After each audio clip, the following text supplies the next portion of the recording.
दोस्तों हमारा 28 फरवरी को अच्छा 12वीं इंग्लिश अंग्रेजी विषय का बोर्ड परीक्षा का पेपर है। लगातार दोस्तों मैं आपको तैयारी कराते जा रहा हूं, इसलिए सबसे पहले मैंने आपको क्वेश्चन आंसर बता दिए फ्लेमिंगो के, पोर्ट्स, पोएट्री के, साथ ही विस्टास के। इसके साथ ही इंपॉर्टेंट आपको पोस्टर, एडवर्टाइजमेंट, नोटिस और आपका लेटर राइटिंग हो जाता है, आर्टिकल राइटिंग, पैराग्राफ राइटिंग, मतलब सब आपके जो सिलेक्टेड टॉपिक कवर करा दिए हैं।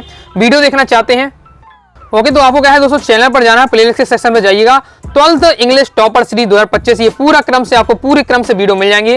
पूरी प्लेलिस्ट अगर फॉलो करते हैं, जो बताते जाऊं तैयार करते जाते हैं, 80 में 80 दोस्तों स्कोर आप करेंगे, तो क्रम से आप जाकर वीडियो देख लीजिएगा। ओके अब आपका आता है ग्रामर सेक्शन। आपके दोस्तों पेपर में ग्रामर के नंबर दोस्तों आपकी क्या है, 10 नंबर की ग्रामर आएगी।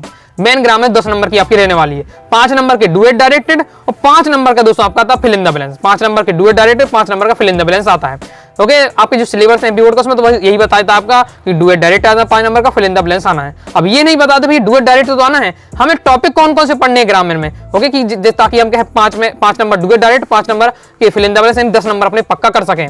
ओके तो ये मैंने पूरा एकदम पूरा एनालिसिस करके पूरे टॉपिक लिख दिए हैं कि दोस्तों आपको डुएट डायरेक्टेड में कौन कौन से टॉपिक रहते हैं, fill in the blanks topic कौन कौन से रहते हैं, जो आपके हमेशा रिपीट होते हैं, ये आपको इतना जो टॉपिक बताए हैं, ये टॉपिक अगर बन जाते हैं, मान लीजिए दोस्तों आपके 10 नंबर पक्का हो जाते हैं। क्योंकि ये दोस्तों ऐसा सेक्शन है कि कोई मैं फिक्स नहीं बता सकता कि बस ये वाला क्वेश्चन पढ़ लो आ जाएगा। हाँ टॉपिक फिक्स है, जैसे टॉपिक फिक्स है कि डुएट डायरेक्ट में दोस्तों आपका सो दैट का प्रयोग आना ही आना है, इफ अनलेस का प्रयोग आना ही आना है, रिलेटिव क्लॉज बनाने वाला आना ही है। तो इस प्रकार से टॉपिक फिक्स है आपके वे, तो टॉपिक को सीख लेते हैं तो किसी भी टाइप का वो आपसे बन जाएगा। बात तो सही है। ओके इस वीडियो में मैं आपको कंप्लीट ग्रामर, ये आपकी कंप्लीट ग्रामर यानी डुएट डायरेक्टेड की ये सभी टॉपिक और फिल इन द ब्लैंक्स के ये सभी टॉपिक पूरा A to Z पढ़ाने वाला हूं। जिस प्रकार से मैंने 2 से 2.5 घंटे में आपको क्लास 12 की हिंदी की जो ग्रामर थी, ओके 2 वीडियो मतलब 2.5 घंटे मैंने हिंदी की ग्रामर कंप्लीट करा दी थी। इसी प्रकार से एक ही वीडियो में मैं आपकी क्लास 12 इंग्लिश की ग्रामर कंप्लीट कराने वाला हूं। बस आपको क्या करना है, ज्यादा कुछ नहीं करना, वीडियो को ध्यान से अंदर देखिएगा। क्रम से मैं इसी क्रम में सबसे पहले सो दैट का प्रयोग पढ़ा दूंगा, फिर सो दैट के सामने T2 और ट्रिक के साथ बताऊंगा। 2-2 मिनट में आपके सब टॉपिक होते जाएंगे। ओके तो आपके ये सभी टॉपिक है एक ही वीडियो में कवर हो जाएंगे। इसके बाद मैं आपको इसी क्रम में पढ़ाऊंगा एज सून एज का प्रयोग, फिर नो सूनर देन का प्रयोग, एज सून एज के स्थान पर नो सूनर देन का प्रयोग, इफ अनलेस का प्रयोग पढ़ेंगे, रिलेटिव क्लॉज सबकी ट्रिक के साथ बताऊंगा। ऐसा नहीं बहुत ज्यादा डिटेल से पढ़ेंगे, हर टॉपिक को 2-3 मिनट में ट्रिक के साथ बता दूंगा। वॉइस भी पढ़ाने वाला हूँ। ओके साथ ही नेगेटिव इंटरोगेटिव यानी जो टेंस बनाने वाला होता है, टेंस भी आपको बता दूंगा यहाँ। और नरेशन बस आपका क्या है कि थोड़ा लेंथी टॉपिक है, तो इसे आपको देखना पड़ेगा। नरेशन छोड़कर बाकी अब मैं आपको यहाँ सब टॉपिक कवर करा दूंगा। और बात आती है फिल इन द ब्लैंक्स की, तो फिल इन द ब्लैंक्स में मच मैनी का प्रयोग, मॉडल्स पढ़ा दूंगा आपको, एंदा का प्रयोग, प्रपोजिशन, एक ऐसा नहीं है, आपको पूरे डिटेल से पढ़ा दूंगा। ओके अब देखिए इसी वीडियो के बाद में आपको क्या है कि प्रैक्टिस कराऊंगा जो प्रीवियस ईयर पेपर वाले हैं, पूरा मैंने आपको तैयार करके रखा है। लेकिन देखिए अगर मैं इसका आपको डायरेक्ट इसी से प्रैक्टिस कराने लगता, मजा नहीं आ रहा है, तो मतलब आपको क्या कुछ ज्यादा समझ में नहीं आता फिर कुछ, क्योंकि आपको टॉपिक ही नहीं बनते, तो फिर क्या आप मैंने कहा कि इसका आंसर ये होगा, ए होगा, एन होगा। ओके तो फिर लेकिन आपसे टॉपिक ही नहीं बनता तो समझ में नहीं आएगा कुछ। तो अच्छे से सीख लीजिए, समझ लीजिए वीडियो को देखने के बाद, तो ग्रामर आपको इंग्लिश की मजाक लगने लगेगी और आपके सब टॉपिक बनने लगेंगे। नेक्स्ट वीडियो में प्रैक्टिस भी करा दूंगा इनका जो रूल का, जैसे मैं बताऊंगा इनका फॉलो करके कैसे आप क्या है एग्जाम में कर पाएंगे। तो चलिए स्टार्ट कर लेते हैं। अभी मजा आएगा ना भिड़ो। सो दैट, सो का मतलब होता है इतना, दैट मतलब की। देख लेते हैं किस प्रकार से, अगर आपसे अर्थ निकालते बनता हो ना बनता हो, मैं रूल्स बताऊंगा, अगर रूल्स को फॉलो करते हैं आपसे बनने लगेगा। चलिए देख लेते हैं, एक बार मैं अपने रूल्स आपको बता देता हूँ किस प्रकार से आपको रहने वाले हैं। थोड़ा शुरुआत में आप रूल्स पढ़ेंगे तो आपको अजीब से लगेगा, जैसे आप प्रयोग करेंगे हम, ओके तो फिर आपको समझ में आने लगेगा। पहला रूल कहता है भेरी के स्थान पर हमें क्या है सो का प्रयोग करते हैं। ओके अगर कई बहुत सारी ऐसी कंडीशन होंगी कि सेंटेंस में हमें क्या है वेरी दिया ही नहीं रहेगा, तो हम क्या करेंगे, तो हमें क्या है नोट का हेल्प ही लेना पड़ेगा। यदि सेंटेंस में वेरी ना हो तो पहले सेंटेंस के हेल्पिंग वर्ब के बाद सो का प्रयोग करते हैं। हेल्पिंग वर्ब क्या कहलाती है, is, am, are, was, were, shall be, will be, shall will, ये सब आपके हेल्पिंग वर्ब होते हैं। ओके तो यदि अगर सेंटेंस में वेरी नहीं है तो फिर हम क्या हेल्पिंग वर्ब का प्रयोग करना है। और यदि पहले सेंटेंस में हेल्पिंग वर्ब भी ना हो तो फिर हमें क्या है सेंटेंस के मेन वर्ब के बाद सो का प्रयोग करते हैं। इसके बाद नेक्स्ट हमारा पॉइंट है दैट लगाकर हमें क्या है दूसरे सेंटेंस को ज्यों कहते हो लिख देते हैं। तो ये आपके रूल है। ओके अभी दोस्तों आप अधिकतम विद्यार्थियों को हो सकता है कि समझ में कुछ ना आया होगा। ओके अब लेकिन हम क्या है एक्सरसाइज करते हैं, एक एक क्वेश्चन को लेते हैं, फिर मैं आपको समझाता हूँ किस प्रकार से रूल का प्रयोग करना है। तो क्वेश्चन हमारा इस प्रकार से आता है, Ram is very brave, he can not loss the race. Ram बहुत होशियार है, वह क्या है रेस नहीं हार सकता। ओके तो इसमें आपको क्या है पेपर में क्वेश्चन बगल में आएगा use so that. Okay so that का प्रयोग करें, तो देख लेते किस प्रकार से, जिस प्रकार से रूल कहता है उसी प्रकार से प्रयोग करेंगे। तो पहला हमारा पॉइंट कहता है वेरी के स्थान पर सो का प्रयोग करना है। तो सेंटेंस में हमारा ये पहले सेंटेंस में वेरी आपका ये दिया हुआ है, तो वेरी के स्थान पर हमें सो लिखना है। ओके, तो लेकिन हम वहाँ तक पहुँचे तो आपको लिखना है राम, राम आ जाएगा, इज आएगा। वेरी के स्थान पर हमें क्या करना है, सो का प्रयोग करना, सो का प्रयोग कर देना है। हो गया। और फिर आपको क्या करना है, ब्रेव। अब देखिए जब पहला पॉइंट हो जाता तो फिर नोट के अंदर जो 2 पॉइंट है इनका यूज नहीं करना है, क्योंकि अगर पहला पॉइंट जब उपयोग हो गया है तो इन 2 का कुछ मतलब ही नहीं है। जब ये इसका यूज ना हो रहा, अगर वेरी ना हो, तब इन कंडीशन में हम पहुंचेंगे। तो पहला पॉइंट हमारा कंप्लीट हो जाता है, वेरी के स्थान पर सो का प्रयोग करना है, वो कर दिया है। फिर दूसरा हमारा सेंटेंस कहता है, मतलब पॉइंट कहता है देर लगाकर दूसरे सेंटेंस को जो को लिख देना है। वह सिंपल है कि जब दूसरा सेंटेंस जहाँ से स्टार्ट होता है वहाँ आपको देर लगाना, फिर आपका दूसरा जो सेंटेंस है उसको क्या है, कॉपी पेस्ट कर देना है। राम इज आपको वेरी के स्थान पर सो का प्रयोग करना है, ब्रेव कर दिया। अब दूसरा सेंटेंस आ जाता है तो दैट लगा देना हमें, और फिर दूसरे सेंटेंस को जो कहते हो लिख देना है। तो ये हमारा प्रयोग हो जाता है। Ram is so brave that he can not loss the race. आगे देख लेते हैं। आगे नेक्स्ट जो हमारा क्वेश्चन है, मेन रूप से अगर आपके रूल्स के केवल 1 और 2 पॉइंट बस हैं। ये आपके अंदर के पॉइंट इसलिए हैं जब अगर वेरी ना हो सेंटेंस में, तब के लिए इनको पॉइंट का यूज करना है। आगे देख लेते हैं। आगे नेक्स्ट है she was lazy, she could not complete her work. इसे देख लेते हैं। तो इसमें भी हमें क्या है, सो दैट का प्रयोग करना है। किस प्रकार से होगा, तो देखिए सी वॉज लेजी। अब यहाँ हमने देखा कि वेरी तो आया ही नहीं, तो वेरी नहीं आया तो फिर किस प्रकार से करेंगे, तो इसे देख लेते हैं। तो पहला हमारा पॉइंट कहता है वेरी के स्थान पर सो का प्रयोग करना है, लेकिन हमारा इसमें तो वेरी है ही नहीं है, वेरी वाला शब्द आया नहीं है। तो फिर हम क्या करेंगे, अपने नोट में देखेंगे, नोट हमारा क्या कहता है। तो यदि सेंटेंस में वेरी ना हो तो पहले सेंटेंस के हेल्पिंग वर्ब के बाद सो का प्रयोग करते हैं। तो हमारा जो पहला सेंटेंस में हेल्पिंग वर्ब क्या है, तो आपका is, am are, was were, shall, will, ये सब आपके हेल्पिंग वर्ब होते हैं। तो इसमें हमारा पहले सेंटेंस में हेल्पिंग वर्ब वाज है, तो इसके बाद हमें क्या है, सो का प्रयोग कर देना है। तो सी वाज सो लेजी वो आपका हो जाएगा। फिर देर लगाकर दूसरे सेंटेंस को लिख देना है। तो देर लगाकर दूसरे सेंटेंस को हमने लिख दिया, तो इस प्रकार से सो दैट का कंप्लीट हो जाता है। ओके, आगे next, he worked hard he could not fail. इसे देख लेते हैं। इसमें भी हमें क्या है, सो दैट का प्रयोग करना है। तो ही, अब इसमें ना तो वेरी नहीं है।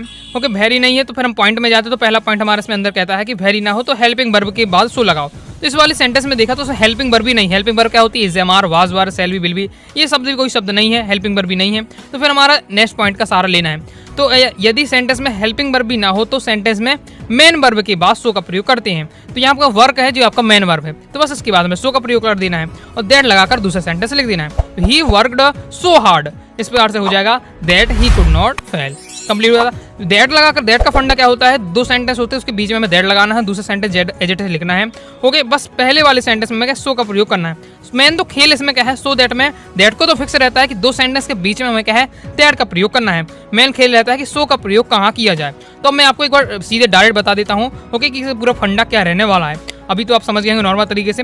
सो का प्रयोग मेन हमें रहता है। दैट का तो क्या है कि 2 सेंटेंस के बीच में हमें दैट लगाना है। सो का कहाँ प्रयोग करें, तो वेरी अगर पहले सेंटेंस में अगर वेरी है तो सो का वहाँ प्रयोग कर देंगे, वेरी के स्थान पर सो का प्रयोग कर देंगे।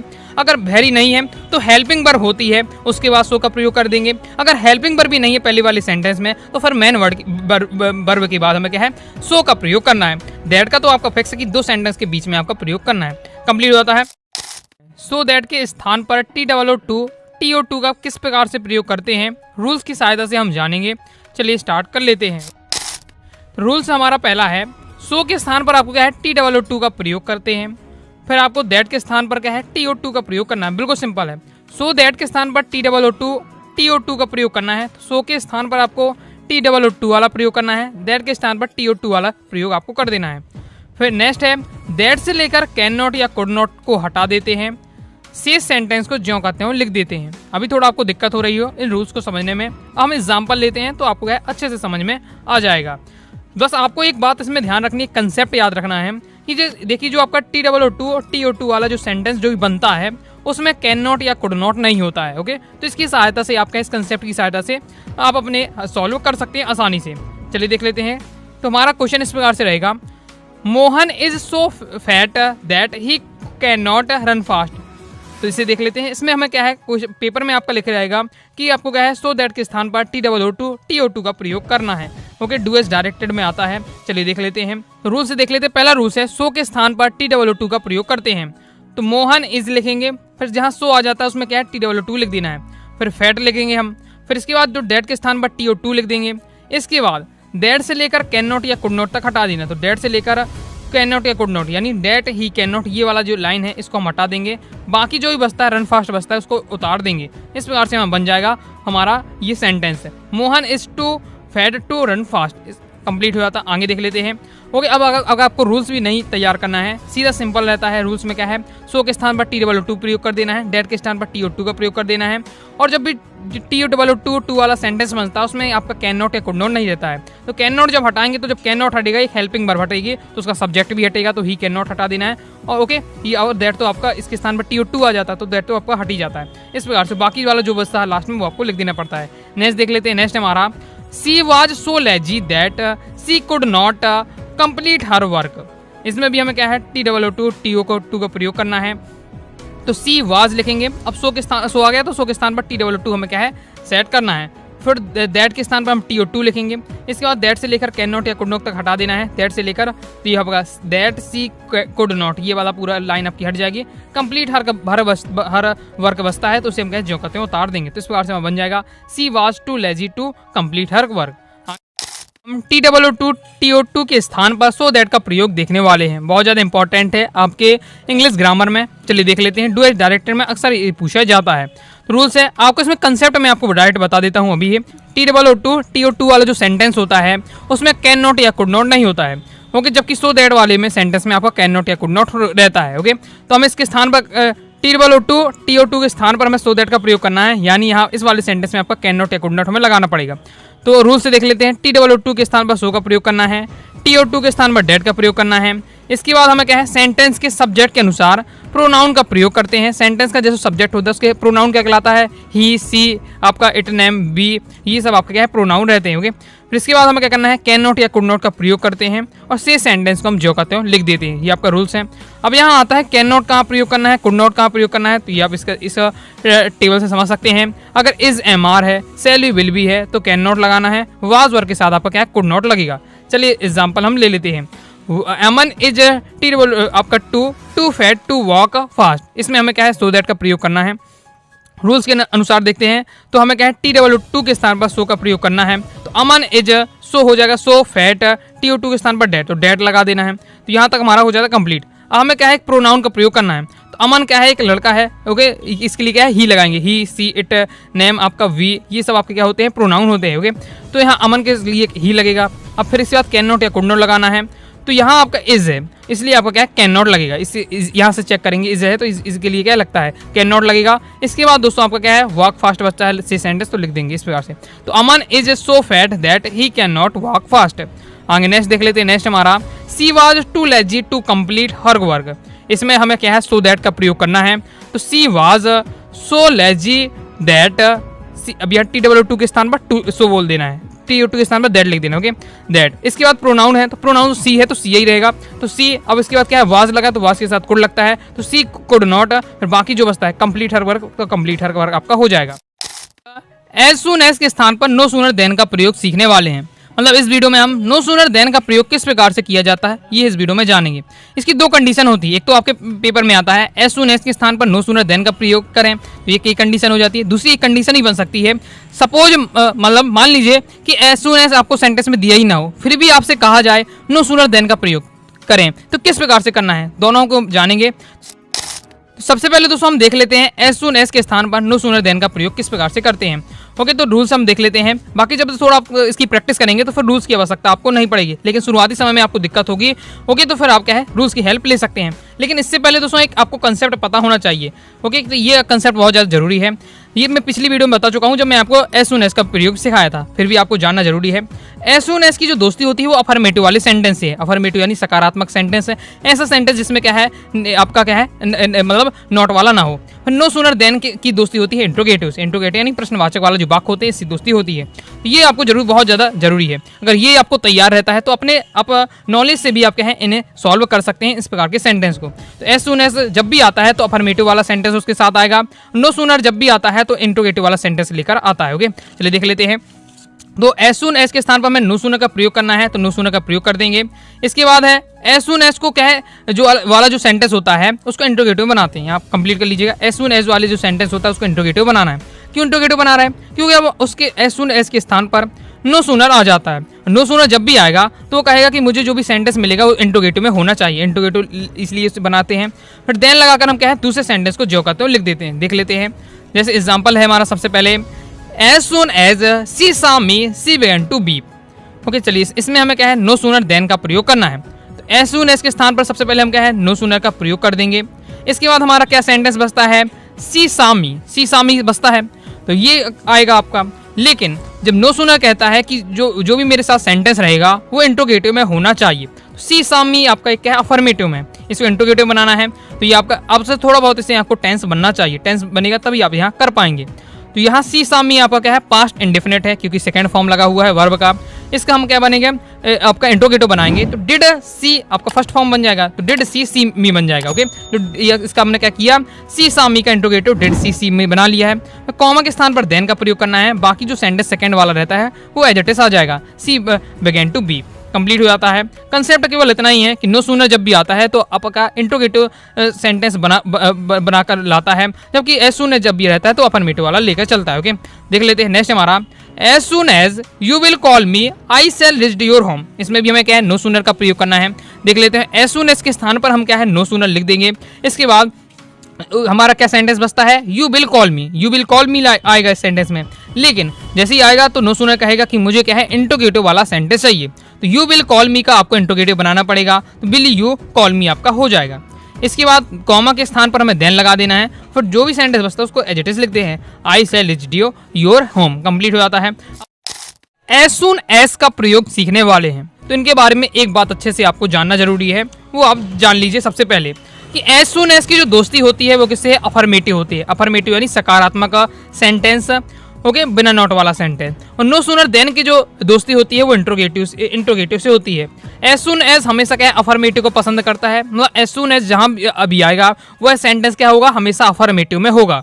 जबकि नो सूनर देन जहाँ भी आता है, नो सूनर जहाँ आता है वो अपना है अपने सेंटेंस को इंट्रोगेटिव में चाहता है, मतलब नो सूनर की दोस्ती इंट्रोगेटिव से है, एज सून एज की दोस्ती अफर्मेटिव से है। इस कंसेप्ट को अगर आप तैयार रखते हैं तो कभी भी आपको क्या है गलत नहीं होगा और आप अपने आप से बनने लगेगा आपसे। ओके, चलिए देख लेते हैं, नो सूनर देन के स्थान पर एज सून एज का प्रयोग। रूल्स क्या है कि नो सूनर के स्थान पर हमें एज सून एज का प्रयोग करना है तो हम क्या है कर देंगे। ओके, फिर दूसरा हमारा पॉइंट है, नो सूनर वाले सेंटेंस को अफर्मेटिव में बनाते हैं। अब क्यों बनाते हैं, क्योंकि देखिए एज सून एज आएगा वो कहेगा कि नो सूनर वाला सेंटेंस होगा वो इंट्रोगेटिव में होगा, तो एज सून एज जैसे उसके नो सूनर के स्थान पर एज सून एज जैसे ही बैठेगा तो वो कहेगा एज सून एज कि हमें तो क्या है अपना अफर्मेटिव सेंटेंस चाहिए, इसलिए क्या है एज सून एज जहाँ भी आ जाता है तो अफर्मेटिव बनवा लेता है अपने आप को। ओके, फिर नेक्स्ट है, देन के स्थान पर हमें क्या है कॉमा का प्रयोग करना है। नो सूनर में क्या है तो देन भी होता है, तो देन के स्थान पर क्या एज सून एज में ऐसा कुछ है नहीं है, तो यहाँ क्या होता है कॉमा लगता है, तो देन के स्थान पर कॉमा लगा देना है, चिन्ह लगाना। ओके, और से सेंटेंस होता है उसको ज्यों करते हुए लिख देते हैं, ये आपके रूल होते हैं। शुरुआती समय में आपको क्या अगर दिक्कत होगी तो आप क्या रूल की सहायता से प्रैक्टिस करिएगा, और जब आप अच्छे से प्रैक्टिस कर लेंगे अपने आप आपसे दोस्तों बनने लगेगा, फिर आपको ज़्यादा माइंड में रूल सोचना नहीं पड़ेगा, क्योंकि शुरुआती समय में आपका हेल्प करेंगे आपके रूल्स। ओके, चलिए देख लेते हैं। तो पहला हमारा सेंटेंस है, एग्जाम्पल से समझते हैं तो अच्छे समझ में आएगा। No sooner did she sing a song than they started to clap. मतलब क्या होगा कि जैसे ही उसने गाना गाया ही नहीं कि वे क्या है वे ताली बजाने लगे, इस प्रकार से है। तो किसी में क्या है क्वेश्चन आपके आता है डू एज डायरेक्टेड में, नो सूनर के स्थान पर हमें क्या है मतलब एज सून एज का प्रयोग करना है। चलिए देख लेते हैं किस प्रकार से होगा। तो नो सूनर के स्थान पर हमें एज सून एज का प्रयोग करना है, तो ये हम कर देंगे। इसके बाद क्या है, फिर इसका जो सेंटेंस होता है, सेंटेंस क्या है, did she sing a song. देखिए नो सूनर है तो नो सूनर अपने साथ जो सेंटेंस को बिठा के रखा हुआ है वो इंट्रोगेटिव वाले को बिठाया है, क्योंकि इंट्रोगेटिव वाले से उससे दोस्ती रहती है। तो अब यहाँ एज सून एज आ गया है, तो एज सून एज कहेगा जो भी ये सेंटेंस हमें यहाँ लिखना है, did she sing a song ये वाला सेंटेंस है। अब इसको हम कॉपी पेस्ट यहाँ करेंगे। ओके, लेकिन एज सून एज कहेगा कि मुझे क्या है अफर्मेटिव वाला सेंटेंस चाहिए, इंट्रोगेटिव वाला है, मुझे इंट्रोगेटिव नहीं चाहिए, अफर्मेटिव चाहिए, इसलिए हम यहाँ क्या है अफर्मेटिव बनाते हैं।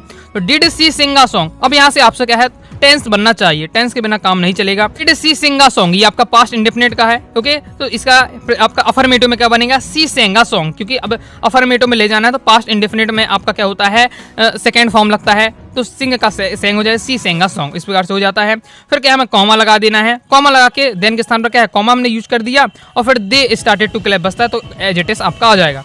सिंपल है ये कंसेप्ट, बस ये अब तो तैयार रखना है कि नो सूनर जहां रहता है वो अपना जो सेंटेंस अपने साथ लेकर चलता है वो इंट्रोगेटिव में लेकर चलता है, और एज सून एज है वो अपने साथ अफर्मेटिव को लेकर चलता है। ये कंसेप्ट रहेगा तो रूल्स की आवश्यकता नहीं होगी, बना के आराम से आप कर पाएंगे। देख लेते हैं, no sooner will you call me than I shall reach your home. चलिए देख लेते हैं, एज सून एज के स्थान पर नो सूनर के स्थान पर एज सून एज का प्रयोग करना है तो कर दिया है। अब विल यू कॉल मी इसको यहाँ लिखना है, लेकिन विल यू कॉल मी ये आपका क्या है, आपका हेल्पिंग वर्ब आगे है यानी इंट्रोगेटिव वाला सेंटेंस है, इसको हमें क्या है अफर्मेटिव में बनाना है। तो इसका अफर्मेटिव होगा you will call me. Okay, you will call me, than के स्थान पर कॉमा लगा देना है, जो भी सेंटेंस बचता है उसको कॉपी पेस्ट कर देना है। कंसेप्ट केवल इतना ही है जो मैं आपको शुरू में बता चुका हूँ कि एज सून एज की दोस्ती रहती है अफर्मेटिव से, नो सूनर देन की दोस्ती रहती है इंट्रोगेटिव से। ओके, अनलेस के स्थान पर इफ का प्रयोग सीखने वाले, मतलब अनलेस के स्थान पर इफ का किस प्रकार से प्रयोग करते हैं।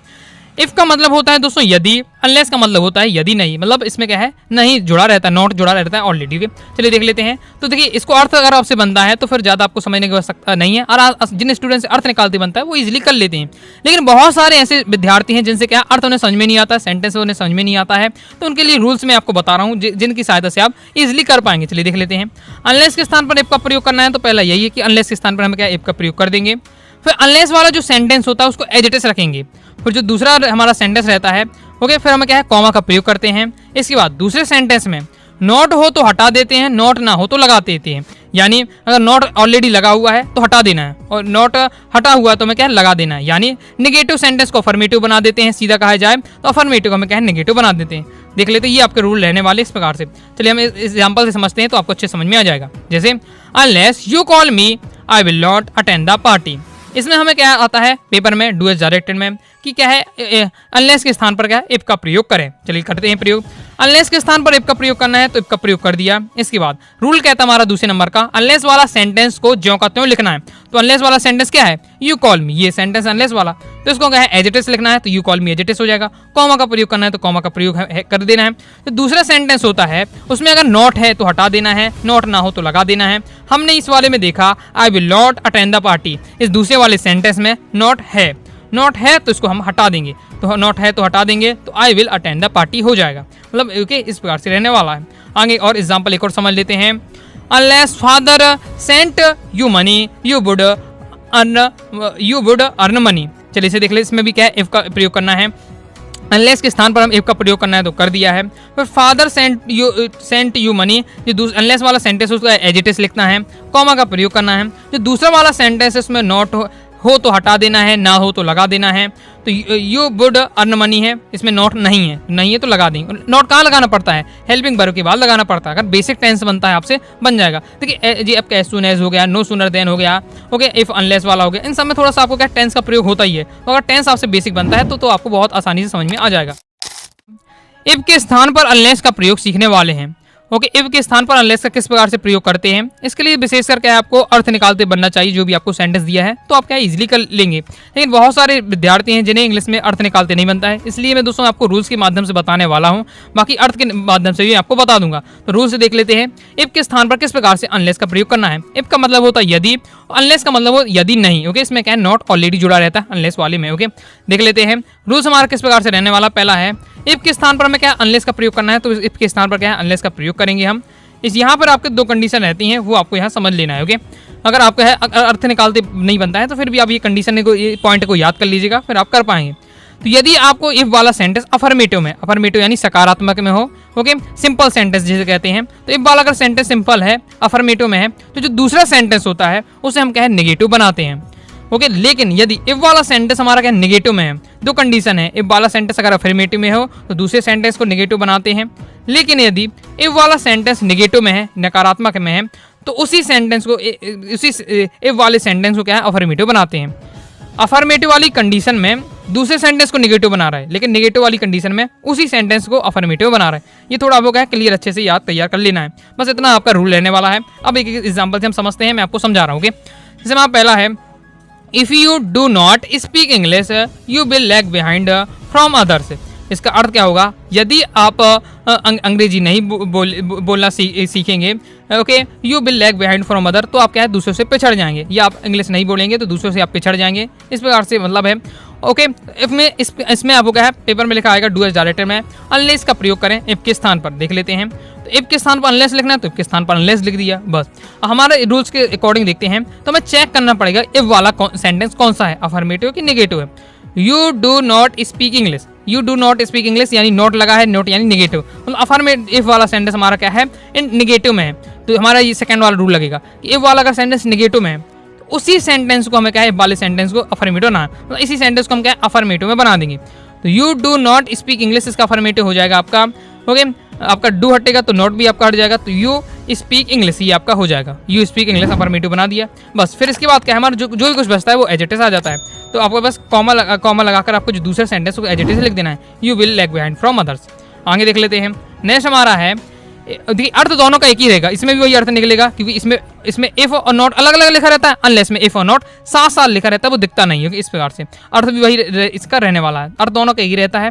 नेक्स्ट है इफ सी डिड नॉट वाई आकार सी कुड सेव मनी, इसे देख लेते हैं। इफ के स्थान पर अनलेस का प्रयोग करना है तो इफ के स्थान पर अनलेस का प्रयोग कर दिया। इसके बाद हमारा सी, अब इफ वाला सेंटेंस को हमें चेक करना पड़ेगा कि अफर्मेटिव है कि नेगेटिव है। She did not via car, okay, इसमें क्या है नॉट लगा हुआ, नॉट यानी लगा हुआ है, यानी ये कौन सा है, नेगेटिव वाला है। नेगेटिव वाला कंडीशन में क्या है, इफ यू वाले सेंटेंस को हमें अफर्मेटिव बनाना, इफ वाला सेंटेंस इसी सेंटेंस को, सी डिड नॉट वाया कार, इसको हम क्या अफर्मेटिव बनाएंगे, तो नॉट हटेगा, नॉट के साथ ये हेल्पिंग पर भी हट जाएगी, सी बॉट अ कार हो जाएगा क्योंकि आपका क्या पास्ट इंडेफिनिट का है, पास्ट इंडेफिनिट के अफर्मेटिव में आपका क्या है, आपका वर्ब का सेकंड फॉर्म लगता है, ओके। तो सी बॉट अ कार, अब इसमें थोड़ा आपको टेंस बनना चाहिए, सुने इसका नो सुने का प्रयोग भी मैंने सिखा चुका हूँ, उसमें भी थोड़ा आपको टेंस बनना चाहिए, टेंस नहीं बनेगा तो दिक्कत आपको हो जाएगी, तो बेसिक टेंस सीख लीजिएगा, ओके। तो सी बॉट आपका कार हो जाएगा। इसके बाद जो भी हमारा सेंटेंस बचता है वो एडजेक्टिव आएगा कॉमा लगा के, सी कुड सेव मनी है तो सी कुड सेव मनी हो जाएगा। रिलेटिव क्लॉज, क्लास 12 इंग्लिश में आपके ग्रामर सेक्शन में डू एज डायरेक्टेड में आपका क्लॉज वाला आता है क्वेश्चन। क्लॉज में आपका जो टॉपिक है बहुत लंबा है, लेकिन हमेशा जो आपके पेपर में आता है वो रिलेटिव क्लॉज पूछा जाता है। तो इस 5 मिनट की वीडियो में आपको रिलेटिव क्लॉज बताने वाला हूँ, चाहे आपसे अंग्रेजी में अर्थ निकालते बने या ना बने, जो मैं आपको ट्रिक बताऊंगा, रूल बताऊंगा, उनका फॉलो करते हैं आसानी से आप बन जाएगा। तो ट्रिक बताने वाला हूं, ध्यान से सुनिएगा। तो रिलेटिव क्लॉज से आपका 1 नंबर का डू एज डायरेक्टेड में आना ही है, वो आपसे यहाँ से बन जाएगा, ओके। और आप प्रीवियस ईयर पेपर भी उठाएंगे तो आपको क्लॉज के नाम पर रिलेटिव क्लॉज ही मिलेगा, ओके। तो देखते हैं किस प्रकार से आपको बनाना है। पहले हम रूल्स में आपको बता देता हूं, जो मैंने कहा है आपको कई बार जब मैंने सॉल्व किया है तब ये रूल्स जनरेट हुए हैं, ओके। तो इस प्रकार के रूल आपको नहीं मिलेंगे, एक बार अच्छे से देख लीजिएगा, आपसे 100% रिलेटिव क्लॉज बन जाएगा। तो पहले आपका रूल होता है कि जिस की बात की जाए या व्यक्ति या वस्तु की, उसको हम रखते हैं। रूल सभी मैं आपको पढ़ के बता देता हूं, आपको समझ में नहीं आएगा, लेकिन एग्जांपल के साथ जब मैं आपको बताऊंगा तो इसके बाद आपको समझ में आ जाएगा। इसके बाद सेकंड रूल कहता है हु या विच का प्रयोग करते हैं। अब हु और विच में कौन सा प्रयोग करना है, तो एक व्यक्ति की बात की जाती है तो हु का प्रयोग करेंगे, और अगर वस्तु की बात की जाती है तो विच का प्रयोग करते हैं। तीसरा रूल कहता है जिस सेंटेंस में कोई काम हुआ हो उस सेंटेंस को हम रखते हैं, परंतु क्या है कोई शब्द दोबारा ना आए। नोट है कि अगर हु का प्रयोग करते हैं तो हमें सब्जेक्ट हटा देते हैं। फिर चौथा हमारा रूल है दूसरे सेंटेंस जो होता है उसको हम हेल्पिंग वर्ब से लेकर पूरा लिख देते हैं। तो केवल ये 4 रूल हैं। शुरुआती समय में अभी आपसे नहीं बनता है तो आप एक बार रूल का प्रयोग करके सीखिएगा, फिर एक समय ऐसा आएगा आपको रूल को याद करना नहीं पड़ेगा, अपने आप को आपको पता चल जाएगा क्या क्या प्रयोग करना है। चलिए एग्जाम्पल से लेते हैं तो आपको बिल्कुल परफेक्ट समझ में आ जाएगा कि रूल किस प्रकार से आपको बताए गए हैं। पेपर में इस प्रकार से आपका लिखा आएगा, 2 सेंटेंस आपको मिलेंगे। The boy comes every day is my cousin, जो लड़का है वो डेली आता है, प्रतिदिन आता है, वो मेरा क्या है चचेरा भाई। इस प्रकार से तो 2 सेंटेंस है, कोष्टक में आपका लिखे रहेगा रिलेटिव क्लॉज बनाए, ओके। साथ ही जो ये रूल है ये आपके हु या विच का प्रयोग करने को भी आ जाता है, तो हो सकता है रिलेटिव क्लॉज लिख के ना आए तो आ सकता है कि विच का प्रयोग करके दोनों सेंटेंस को जोड़े, हु का प्रयोग करके दोनों सेंटेंस को जोड़े, इस प्रकार का आपको लिखा आ सकता है, okay. Do as directed section पर तो आपको विच या हु का प्रयोग किस प्रकार से करना है तो भी यही रूल है। रिलेटिव क्लॉज का तो रूल आपके यही रहने वाले हैं, ओके। तो देख लेते हैं, तो जिस प्रकार से रूल कहता है सेम करते हैं। तो रूल अपना सबसे पहले कहता है कि जिसकी बात की जाए, व्यक्ति या वस्तु या किसकी बात की जा रही है, यहाँ मैंने लड़के की बात की जाए, एक लड़का है तो एक लड़के की बात की जाए, उसको हमको रखना है। तो सबसे पहले हम इसका सॉल्यूशन लिखेंगे, तो हम लिखेंगे द बॉय, ओके, लिख लिया। फिर अपना दूसरा रूल कहता है हु या विच का प्रयोग करते हैं।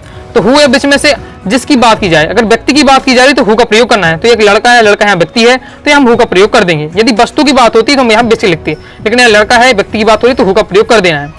फिर तीसरा रूल कहता है हमारा जिस सेंटेंस में काम हुआ हो, यानी जिस सेंटेंस में कुछ क्रिया हुई हो, किस क्रिया है, तो यहाँ क्या है the boy comes every day, जो लड़का आता है, आना कम, यहाँ कम, गो, ओके, आपका रन, ये सब आपकी क्या हो जाती है, क्रिया होती है। ओके, तो ये कम हो रही है, मतलब इस सेंटेंस में आपका क्रिया हो रहा है, आपका आना है क्या क्रिया है, तो the boy comes every day, जो लड़का प्रतिदिन आता है, ओके, इसमें आपका क्रिया है, ही इज माई कजिन, वह मेरा चचेरा भाई, इसमें कोई क्रिया नहीं है। फर्स्ट वाले सेंटेंस में आपको क्रिया हो रही है, यानी आपको उस सेंटेंस को आपको रख देना है। ओके, लेकिन आपको ध्यान रखना है कि कोई शब्द दोबारा ना आए, और हु का जब भी हम प्रयोग करते हैं तो उसमें सब्जेक्ट हटा देते हैं। तो द बॉय कम्स एवरीडे, इस सेंटेंस को हम लिखेंगे, लेकिन यहाँ हमारा सब्जेक्ट क्या है, द बॉय है, तो इसको हम क्या हटा देंगे, तो क्या है, कम्स एवरीडे हमारा यहाँ तक हो जाएगा। ओके, इसका रूल कहता है कि जो दूसरा सेंटेंस बचता है हमारा, दूसरा सेंटेंस क्या बचा, ही इज माई कजिन, उस सेंटेंस को आपको लिख देना है, लेकिन हेल्पिंग वर्ब से लिखना है। तो हेल्पिंग वर्ब क्या कहलाती है, is, am, are, was, were, आपका okay, shall be, will be, ये सब आपकी हेल्पिंग वर्ब होती हैं। तो हेल्पिंग वर्ब यहाँ इज है, तो इज आपको क्या है, हेल्पिंग वर्ब से पूरा सेंटेंस लिखना है, यानी ही को हटा के इज माई कजिन बस पूरा आपको लिख देगा, क्योंकि आपका रूल क्या कहता है कि हेल्पिंग वर्ब से आपको लेकर आपको पूरा सेंटेंस लिखना है, कंप्लीट हो जाता है। शुरुआती समय में आपको क्या है, सीखने में आपको टाइम लगे, मतलब आपको रूल देखना पड़ेगा, तो आपको लगेगा कि क्या मैं कर रहा हूँ। ओके, लेकिन आप जैसे बार बार की प्रैक्टिस करेंगे, बहुत सारे आप गाइडों से देखिएगा, रिलेटेड क्लॉज बनाने के, बेच या हु का प्रयोग करने वाले सेंटेंस देखेंगे, प्रैक्टिस करेंगे तो आपसे अपने आप फिर बनने लगेगा। ओके, फिर आपको ज्यादा माइंड में रूल नहीं सोचना पड़ेगा। आगे प्रैक्टिस कर लेते हैं। नेक्स्ट हमारा, he bought a bag, the bag was black, जो ही बॉट अ बैग, उसने क्या है, एक बैग खरीदा था, द बैग वाज ब्लैक, वह क्या है, काले रंग का था। इस प्रकार से दो सेंटेंस दिए हुए हैं, रिलेटिव क्लॉज का उपयोग आता है, अब इसका उपयोग करने के लिए सेंटेंस में लिखा रहेगा क्वेश्चन में इस प्रकार से। ओके, तो देख लिया किस प्रकार से बनेगा। रूल कहता है कि जिसकी बात की जाए, अब यहाँ किसकी बात की जा रही है, यहाँ बैग की बात हो रही है, मैं किसी बात हो रही है, बैग की बात हो रही है, तो अपना बैग लिखेगा तो द बैग लिख देंगे अपन। ओके, द बैग लिख दिया, फिर क्या है, हु या विच का प्रयोग करना है, तो यहाँ की जो किसकी बात हो रही है, बैग की बात हो रही है, बैग हमारी क्या है, एक वस्तु है, तो वस्तु की बात होती है तो विच का प्रयोग करते हैं, तो हमने विच का प्रयोग कर दिया है। फिर हमारा सेंटेंस कहता है कि जिसमें काम हुआ हो उस सेंटेंस को रखते हैं, तो ही बॉट अ बैग, उसने बैग खरीदा, तो खरीदना क्या क्रिया है। ओके, तो सेंटेंस में आपका काम हो रहा है, इसको हम रख देने, तो ही बॉट अ बैग आपका हो जाएगा ही, तो आपको पूरा लिखेंगे सेंटेंस, लेकिन कोई भी शब्द दोबारा ना आना चाहिए, तो ही आ जाएगा, बॉट आ जाएगा। अब आ बैग हम पहले यूज करें, बैग के बारे में लिख चुके हैं, इसलिए ये शब्द हट जाएगा आपका, क्योंकि आपको शब्द तो लेना है लेकिन आपको दोबारा रिपीट नहीं होना चाहिए कोई भी शब्द, तो ही बॉट बस आपका यहाँ आ जाएगा। फिर जो दूसरा सेंटेंस बचता है उसको आपको लिख देना है हेल्पिंग वर्ब से लेकर, तो इसमें आपका हेल्पिंग वर्ब क्या है, बाज है, तो बाज ब्लैक बस आपको बचता है, तो वो आ जाएगा इस प्रकार से। अब नेक्स्ट मैं आपको दे रहा हूँ, वो आपको होमवर्क है, आपको कमेंट बॉक्स में इसका आंसर बताना है, अगर आपने ध्यान से समझा होगा आपसे बन जाएगा। He is very intelligent, okay, वह लड़का क्या है, बहुत होशियार है। The boy is wearing a red shirt, जो लड़का क्या है, लाल रंग की शर्ट पहने हुए, इस प्रकार से आपका दिया हुआ है। इसमें दोस्तों आपको रिलेटिव क्लॉज बनाना है, किस प्रकार से बनने वाला है कमेंट बॉक्स में बताइए। अब दोस्तों मैं आपको शॉर्ट में टेंस पढ़ाने वाला हूँ। टेंस मतलब बहुत ज्यादा टॉपिक है, ऐसा टॉपिक है कि आप महीने भर भी पढ़ते जाएं, ओके, तो भी कम है, क्योंकि टेंस ही पूरा क्या है, इंग्लिश चलती है। ओके, तो इंग्लिश में आपको क्या है, आपके एग्जाम में इस टाइप से आते होंगे, जैसे लिखा हुआ आई वॉच टीवी, तो नेगेटिव बनाओ, या आई डिड इट, ओके, या ही डिड इट, तो उसका नेगेटिव बनाओ। सी वॉज टेकिंग टी, इसका नेगेटिव बनाओ। सी बॉट अ कार, इंटरोगेटिव बनाओ, मतलब इस टाइप के आपके आते हैं। आपका एक नंबर ऐसे फिक्स हो जाएगा, एक नंबर का आता है। ओके, तो अब तो बिल्कुल ऐसा नहीं कि मैं पूरा डिटेल से पढ़ाऊंगा, लेकिन शॉर्ट में आपको बता रहा हूँ कैसे आपको करना चाहिए। पहले देखिए, आपको टेंस की चार्ट ये आपको तैयार होनी चाहिए, टेंस चार्ट है। ओके, इसमें आपको पता रहना चाहिए प्रेजेंट इंडेफिनिट की जो आपकी हेल्पिंग वर्ब होती है, अफर्मेटिव वर्ब या वर्ब प्लस ईएस रहेगा। नेगेटिव में डू डज रहता है। ओके, पास्ट इंडेफिनिट में अफर्मेटिव वर्ब का सेकंड फॉर्म लगता है, और नेगेटिव में डिड लगता है, और वर्ब का फर्स्ट फॉर्म लगता है। फ्यूचर इंडेफिनिट में शैल बी, विल बी। अगर प्रेजेंट कॉन्टिन्यूअस में is, am, are. Past continuous was, were. Okay, ये आपको तो याद होना चाहिए, अगर इतना याद है तो आप क्या बना सकते हैं आराम से। ओके, मतलब आपसे टेंस बन जाएगा, पूरे इसी पर बेस होता है आपकी टेंस है। ओके, फ्यूचर कॉन्टिन्यूअस में शैल बी, विल बी रहता है, वर्ब प्लस आईएनजी। कॉन्टिन्यूअस में वर्ब प्लस आईएनजी रहता है। परफेक्ट में दोस्तों आपके है वर्ब का थर्ड फॉर्म रहता है। अब यहाँ आपका क्या है, परफेक्ट कॉन्टिन्यूअस में क्या है, वर्ब प्लस आईएनजी और सिंस फॉर रहता है। और सबकी आपको हेल्पिंग वर्ब याद रहनी चाहिए। पास्ट परफेक्ट में पूछूं तो हैड, प्रेजेंट परफेक्ट की पूछी जाए तो हैज, हैव। आपका फ्यूचर परफेक्ट की पूछी जाए तो shall be, have, will have. तो इस प्रकार से आपको तैयार होनी चाहिए, तब आसानी से बना पाएंगे। ओके, तो ये आपको याद रहना चाहिए। अब मैं आपको दिखाता हूँ कैसे बनेगा। क्वेश्चन और पेपर में आएगा आई वॉज टीवी, इसका मेक नेगेटिव बनाइए। तो I was it, I was it लिखा है, यानी कि ये इसमें आपका कौन सा ये टेंस है, सीधे नॉर्मल वर्ब लगा हुआ, नॉर्मल वर्ब लगा, यानी प्रेजेंट इंडेफिनिट का टेंस है।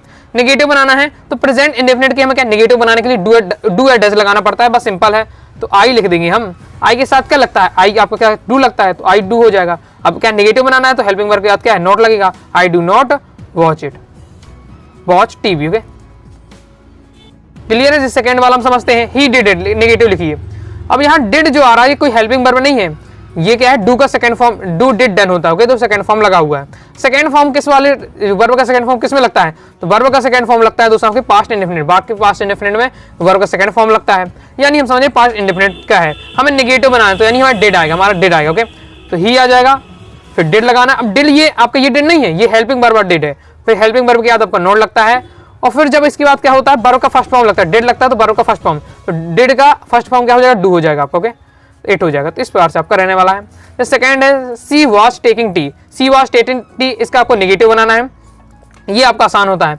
जब भी आपको नोट लगता का है, नेगेटिव में आपको नोट लगाना है, नोट लगता का है, हेल्पिंग वर्ब के बाद लगता है, नोट हेल्पिंग वर्ब के बाद लगता है। Was, were, is, am, are, okay, shall है, विल है, ये सब आपके क्या होते हैं, आपके हेल्पिंग वर्ब होते हैं। तो यहाँ वाज आपकी हेल्पिंग वर्ब है, बस इसके बाद आपको नेगेटिव बनाना है तो नोट लगा देना है। तो सी वाज नॉट हो जाएगा आपका टेकिंग टी। ओके, क्लियर है। नेक्स्ट हमारा he what a car, he what a car, इसका क्या है, इंट्रोगेटिव बनाना है। अब इंट्रोगेटिव बनाने के लिए क्या है, जो हेल्पिंग वर्ब होती है, हेल्पिंग वर्ब वो आगे आ जाती है, सबसे आगे आ जाती है हेल्पिंग वर्ब। तो भैया यहाँ तो हमें हेल्पिंग वर्ब कुछ दिख ही नहीं रही है, तो पहले पता लगाइए किस सेंटेंस का है। ही वॉट अ कार, वॉट लगा है, वाई का सेकंड फॉर्म, वाई का सेकंड फॉर्म वॉट लगा, यानी सेकंड फॉर्म लगा हुआ है। वर्ब का सेकंड फॉर्म एक ही है आपका, पूरे सेंटेंस में, पूरे टेंस में एक ही है जिसमें वर्ब का सेकंड फॉर्म लगता है, वो है पास्ट इंडेफिनिट। तो पास्ट इंडेफिनिट का है, इंट्रोगेटिव बनाना है तो हेल्पिंग वर्ब क्या होती है, इसकी हेल्पिंग वर्ब होती है डिड। ओके, पास्ट इंडेफिनिट की अगर नेगेटिव इंट्रोगेटिव में जाए तो डिड होती है हेल्पिंग वर्ब, तो इसकी हेल्पिंग वर्ब आगे आएगी, यानी डिड आगे आ जाएगा। तो ही आ जाएगा। अब डिड आ जाता है जब भी, तो क्या है, वर्ब का फर्स्ट फॉर्म लगता है, तो वॉट का क्या हो, बाय हो जाएगा, आकार। ओके, तो इस पर क्वेश्चन मार्क आएगा क्योंकि आपका इंट्रोगेटिव बनाना है।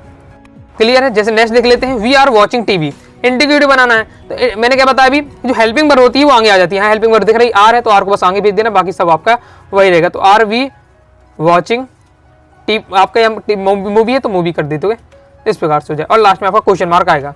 तो ये आपको इस प्रकार से रहने वाला है। तो क्लियर है। तो आइए आप समझ गए इस प्रकार से आपको बनाना। अब ये इसी बार से आप किसी का भी आप क्या बना सकते हैं, 10 चार्ट बस आपको बनना चाहिए, इसका नॉलेज आपका होना चाहिए। शॉर्ट में मैंने आपको क्या है समझा दिया है। अब दोस्तों मैं आपको शॉर्ट में समझाने वाला हूँ वॉइस। ओके, वॉइस भी आपका 1 नंबर का आता है, तो मैं आपको इसे भी शॉर्ट में समझा देता हूँ। इसके लिए देखिए आपको वॉइस को अब जब भी आपसे बनेगा जब आपको क्या 10 चार्ट याद होगी। ओके, 10 चार्ट ये आपको जो याद होनी चाहिए, इस टाइप का आपको 10 चार्ट याद होना चाहिए। तो आपसे क्या 10 से बन जाता है तो वॉइस भी दोस्तों आपका आसानी से बन जाएगा। दो प्रकार के एक्टिव वॉइस होता है, पैसिव वॉइस होता है। तो एक्टिव वॉइस को पैसिव बदलने के लिए आता है। देख लेते हैं किस प्रकार से रहने वाला है। तो इसमें दोस्तों आपको ये पहले तो 10 चार्ट होना चाहिए याद हो गए। अब यहाँ जो एरो क्या बता रहे हैं कि किसका किस में बनेगा, यानी दोस्तों आपका जो एक्टिव वॉइस यानी प्रेजेंट इंडेफिनिट में है, तो प्रेजेंट इंडेफिनिट का क्या है, प्रेजेंट कॉन्टिन्यूअस में बनता है। पास्ट इंडेफिनिट का बनेगा आपका, जैसे पास्ट इंडेफिनिट है तो उसका बनेगा पास्ट कॉन्टिन्यूअस में। यानी ये एरो बताता है अगर इस बॉक्स का है तो इस बॉक्स में जाएगा, इस बॉक्स का इसमें जाएगा, ऊपर वाला है तो इसमें जाएगा, यानी अपने नीचे वाले में भेज देता है। क्योंकि स्टार का मतलब है कि उसी का उसी बनेगा। अगर प्रेजेंट कॉन्टिन्यूअस का है तो उसका वॉइस प्रेजेंट कॉन्टिन्यूअस ही बनेगा, पास्ट कॉन्टिन्यूअस तो पास्ट कॉन्टिन्यूअस बनेगा। इस कट्टा से लगाओ उसके यहाँ, इसका बनता ही नहीं, इसका होता ही नहीं। ओके, तो ये इग्नोर कर देना इसको इस बार से। मान लीजिए इसके बाद प्रेजेंट परफेक्ट है, तो प्रेजेंट परफेक्ट का बॉक्स कहता है कि जब भी प्रेजेंट परफेक्ट का हमारे पास सेंटेंस आता है उसका वॉइस चेंज करना है तो प्रेजेंट परफेक्ट कॉन्टिन्यूअस में बनेगा। पास्ट परफेक्ट में आता है तो पास्ट परफेक्ट कॉन्टिन्यूअस में, नीचे एरो उसको बता रहा कि ये हमारे वाला में आता है तो उसके नीचे वाला भी बनाना पड़ता है, ये आपको रहता है। ओके, अब इसके साथ आपको और क्या याद करना पड़ेगा कि आपको ये क्लियर होना चाहिए, आई का मी होता है, ही का हिम होता है, सी का हर होता है, वी का होता है, यू का यू होता है, दे का देम होता है, इट का इट होता है। ओके, और फिर इसके बाद दोस्तों अपनी ट्रिक याद होने चाहिए कि कन्वर्ट किस बार से करना है। यहाँ 2 ट्रिक है, 2 जैसे मूल मंत्र कहता हूं मैं, एक मूल मंत्र है, एक आपका बिना, 2 प्रकार के सेंटेंस होते हैं, एक आईएनजी वाला रहेगा, एक बिना आईएनजी वाला रहेगा। बिना आईएनजी वाले में क्या होता है कि पीछे का आगे, नीचे की सहायक क्रिया, वर्ब का थर्ड फॉर्म बाय, आगे का पीछे। अगर आईएनजी वाला सेंटेंस है तो पीछे का आगे दी गई सहायक क्रिया में से बीइंग, वर्ब का थर्ड फॉर्म बाय, आगे का पीछे। अब इसमें क्लियर नहीं आता हो समझ में, ये मेरी ट्रिक है। अब इसका मैं यूज करके आपको समझाता हूँ यहाँ से। ओके, चलिए समझ लेते हैं। पहला हमारा क्वेश्चन जैसे आता है पेपर में, आई राइट अ पोएम, इसका वॉइस बनाओ, आई राइट अ पोएम, इसका वॉइस बनाओ। तो मैंने ओके, तो आपको क्या सबसे पहले सोचना है, इसमें आईएनजी दिख रहा कि नहीं दिख रहा, नहीं दिख रहा, हमें नहीं दिख रहा, इसलिए ये वाला ट्रिक हमारी सेट होगी, मूल मंत्र ये वाला होगा। पहला कह रहा है पॉइंट पीछे का आगे, पीछे जो कुछ लगा उसे आगे लाओ, आप पोएम लिखा तो आप पोएम को हम आगे लाए। क्लियर है। फिर कह रहा है नीचे की सहायक क्रिया, नीचे की सहायक क्रिया यानी जिस सेंटेंस का है उसके नीचे वाला। अब ये आपको पता लगाना पड़ेगा किस सेंटेंस का है। तो ये दोस्तों है आपका प्रेजेंट इंडेफिनिट का। ओके, प्रेजेंट इंडेफिनिट का है तो ये बनेगा दोस्तों आपके इसके नीचे का है, आपका है प्रेजेंट कॉन्टिन्यूअस में। ओके, प्रेजेंट इंडेफिनिट है तो प्रेजेंट कॉन्टिन्यूअस में जाएगा, यही बताता है। तो प्रेजेंट इंडेफिनिट वाला प्रेजेंट कॉन्टिन्यूअस में बनता है, तो प्रेजेंट कॉन्टिन्यूअस बनेगा यानी इज एम आर लगेगा। ओके, इसकी हेल्पिंग वर्ब लगेगी, तो आप ओएम के साथ क्या लगता है, इज लगेगा। फिर वर्ब का थर्ड फॉर्म ले रहा है, ये कह रहा ट्रिक की वर्ब का थर्ड फॉर्म, तो राइट का हो जाएगा रिटर्न। तो कहता बाय लगाओ तो बाय लगा दिया। फिर कह रहा आगे का पीछे, आगे जो कुछ है उसे पीछे करो, तो आई है तो पीछे जाएगा माई हो जाएगा, ये कन्वर्ट हो जाएगा। ये क्यों बदल रहा है, ये जब भी आगे से पीछे जाते हैं तो बदल जाते हैं, मी का आई हो जाता है, आई का मी हो जाता है, ही का हिम हो जाता है, ही का हर ओके, ही का हिम हो जाता है, मतलब उल्टे हो जाते हैं जब आगे पीछे ये जाते हैं। ओके, और कोई नाम है किसी का तो वो क्या बदलता नहीं, वो नाम तो किसी का फिक्स ही रहेगा, बाकी सी का हर हो जाता है, ही का हिम हो जाता है, ओके, विकास हो जाता है इस बार से। सी कॉस मी, इसका वॉइस बनाने के लिए आता है। तो यहाँ आपको देखिए किस पहले तो आप देखिए आईएनजी वाला कि बिना आईएनजी वाला, तो एक आपने बिना आईएनजी वाला, तो यानी ये वाला आपको फिट हो जाएगा। ओके, इस वाला लगेगा, इसमें लगा पीछे का आगे, पीछे क्या है मी है, तो मी अब आगे आएगा तो आई बन जाएगा, ठीक है ना, मी आई आगे आएगा, आई बन जाएगा। अब इसमें क्या है, कौन सा क्या कहते हैं, नीचे की साइक्रिया लगाओ, नीचे की साइक्रिया नीचे वाले टेंस की साइक्रिया। प्रेजेंट इंडेफिनिट का है तो आपका लगेगा प्रेजेंट कॉन्टिन्यूअस की, और प्रेजेंट कॉन्टिन्यूअस की साइक्रिया होती है इज एम आर, तो आई के साथ एम लगता है तो एम लगा दिया। वर्ब का थर्ड फॉर्म लगाओ, वर्ब का थर्ड फॉर्म लगा दिया, वाई लगाओ, वाई लगा दिया। आगे का पीछे, आगे क्या है सी है तो सी का पीछे जाएगा हर हो जाएगा। ओके, मतलब सी पीछे आ रहा है लेकिन क्या है उसका बदल जाता है, ओके, हर हो जाएगा। क्लियर है, नेक्स्ट देख लेते हैं। We are singers, we are, इतनी जितना मैं आपको बता रहा हूँ इसी ईजी आते हैं, इतने ईजी आपके आते हैं, ओके, ज्यादा कठिन नहीं रहते। We are sing a song, we are sing a song है, ओके, तो आपको देखना है इसमें ये आपका सिंगिंग होगा, कोई आईएनजी वाला, तो we are singing a song. अब देखा आईएनजी वाला है हमारा, ये आईएनजी लगा तो यानी ये वाली ट्रिक आप फैक्ट होगी, ये वाली, ओके, है वही, बस थोड़ा सा में बीइंग लग जाता है, आईएनजी वाले में बीइंग लग जाता है, ओके, बाकी वही रहता है, और यहाँ आपको उसी की हेल्पिंग वर्ब यूज होती है। तो we are singing a song, तो इसका बनाना है तो हमारे कहता है मूलमंत्र के पीछे का आगे, पीछे क्या है सॉन्ग है, आ सॉन्ग है तो आ सॉन्ग आगे आ गया। दी गई सहायक क्रिया में से, यानी उसी टेंस की सहायक क्रिया लगानी, दी गई सहायक क्रिया उसी टेंस की। ये किस सेंटेंस का है, प्रेजेंट कॉन्टिन्यूअस का है, तो प्रेजेंट कॉन्टिन्यूअस की ही सहायक क्रिया लगेगी, यानी इज एम आर लगेगा, आ सॉन्ग के साथ इज लग जाएगा। फिर कहता बीइंग लगाओ तो बीइंग लगा दिया। फिर कहा जा रहा कि वर्ब का थर्ड फॉर्म सिंग है, ओके, सिंग है अपना वर्ब का थर्ड फॉर्म, सिंग का क्या हो जाएगा संग हो जाएगा। फिर वाई कह रहा वाई लगाओ, आगे का पीछे, यानी आगे वी है तो पीछे जाएगा अस हो जाएगा। ओके, अब इस बार से हमने शॉर्ट में है समझा दिया, इसी बार से सब आपके कोई भी आप उठाएंगे आपसे सब बनने लगे इसी इन ट्रिकों का यूज करके ही। ओके, सब में भी पूरा फिट होता है आपका, तो ये आपके ओके बन जाएगा। तो बस आपको क्या होना चाहिए, पहले तो आपको क्या है ये दोनों ट्रिक याद होनी चाहिए। ओके, मतलब बिल्कुल सिंपल दिया हुआ है। इसके साथ ही दोस्तों आपको टेंस आपको सहायक हेल्पिंग वर्ब वगैरह तैयार होनी चाहिए। ओके, कौन किसके नीचे है, ओके, जैसे मैंने कहा प्रेजेंट इंडेफिनिट के नीचे कौन है तो प्रेजेंट कॉन्टिन्यूअस, पास्ट इंडेफिनिट के नीचे पास्ट कॉन्टिन्यूअस, इस प्रकार से। ओके, अब आपको क्या है कमेंट बॉक्स में आपको बताना है आई हैव संगा सॉन्ग, आई हैव संगा सॉन्ग का आपको क्या है कमेंट बॉक्स में इसका आंसर बताने से वॉइस क्या बनेगा, वॉइस क्या बनेगा, वॉइस का आंसर लिखकर आपको इसका आंसर कमेंट करना है। आगे बढ़ने से पहले बताना चाहूंगा कि क्या प्रॉपर तैयारी करना चाहते हैं इंग्लिश सब्जेक्ट की, तो 90 39 53 44 89 इस दिए व्हाट्सएप में मैसेज करके आप इंग्लिश कोर्स को ले सकते हैं। इसमें मैन आपको क्या पीडीएफ मटेरियल रहेगा, तो ओके, चाहे ग्रामर टॉपिक हो चाहे बुक इंपॉर्टेंट हो, पीडीएफ मटेरियल रहेगा। कम समय आप तैयारी कर पाएंगे। कोर्स की फीस 249 रुपए ना होकर आप क्या सीधे 100 रुपए ऑफ कर दिए गए, 149 रुपए में कंप्लीट आपको इंग्लिश का कोर्स दिया जा रहा है। वो टॉपिक मच मैनी का प्रयोग देखने वाले हैं। जानेंगे इस वीडियो में मच का प्रयोग कहाँ होता है, मैनी का प्रयोग कहाँ होता है। बहुत ज़्यादा सिंपल है, चलिए समझ लेते हैं। तो सबसे पहले हम देख लेते हैं मच का प्रयोग। तो अनकाउंटेबल नाउन होता है। अनकाउंटेबल नाउन क्या कहलाता है, जिनकी गिनती नहीं कर सकते हैं के साथ हम क्या है मच का प्रयोग करते हैं। चलिए एग्जाम्पल के लिए साथ समझ लेते हैं। जिन्हें हम गिन नहीं सकते हैं वहाँ हमें क्या कर देना है, मच का प्रयोग कर देना है। जैसे ऑयल लिख कर आता, तो ऑयल है तो ऑयल को हम गिन नहीं सकते हैं तो मच ऑयल हो जाए। हेयर होते हैं बाल हैं तो बालों को नहीं गिन सकते, मच हो जाएगा। शुगर है तो यहाँ शुगर को भी नहीं गिना जा सकता, मच है। राइस है तो राइस को भी नहीं नॉर्मल तरीके से नहीं गिनते हम, यहाँ आपका मच का प्रयोग हो जाएगा। तो क्वेश्चन लेकर दोस्तों हम समझ लेते हैं कि आपके एग्जाम में किस प्रकार से क्वेश्चन पूछा जाएगा। How dead milk do you take, इस प्रकार से है। मच मैनी आपका लिखा रहेगा। तो यहाँ हमने देखा मिल्क है, तो मिल्क है कि आगे हमें क्या है मच या मैनी का प्रयोग करना है। तो यहाँ मिल्क को हम क्या गिन नहीं सकते, अनकाउंटेबल नाउन है, इसलिए आपका मच का प्रयोग हो जाएगा। आगे देख लेते हैं। सिंपल है, आप इस प्रकार से भी याद रखते हैं। लिक्विड जो चीज़ें रहती हैं उन्हें हम नॉर्मल तरीके से नहीं गिनते, इसलिए आपका यहाँ क्या आ जाएगा, मच आ जाएगा। आगे नेक्स्ट देख लेते हैं। नेक्स्ट हम मैनी का प्रयोग देख लेते हैं। तो मैनी का प्रयोग किया जाता है काउंटेबल नाउन में। काउंटेबल नाउन यानी जिनकी हम गिनती कर सकते हैं, उसमें हम क्या है मैनी का प्रयोग करते हैं। जैसे बुक्स हैं तो बुक्स के आगे हम मैनी का प्रयोग करेंगे। पेन्स है तो मैनी का प्रयोग करेंगे। कार्स हैं, कार को भी हम गिन सकते हैं तो मैनी का प्रयोग होता है।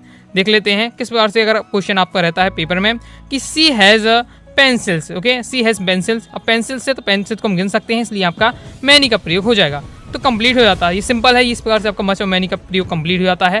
और सिंपल है कि अगर आपका है अनकाउंटेबल नाउन है जिन्हें हम नहीं गिन सकते तो आपका मच का प्रयोग हो जाएगा, और आपका काउंटेबल नाउन है जिन्हें हम गिन सकते हैं तो मैनी का प्रयोग हो जाएगा।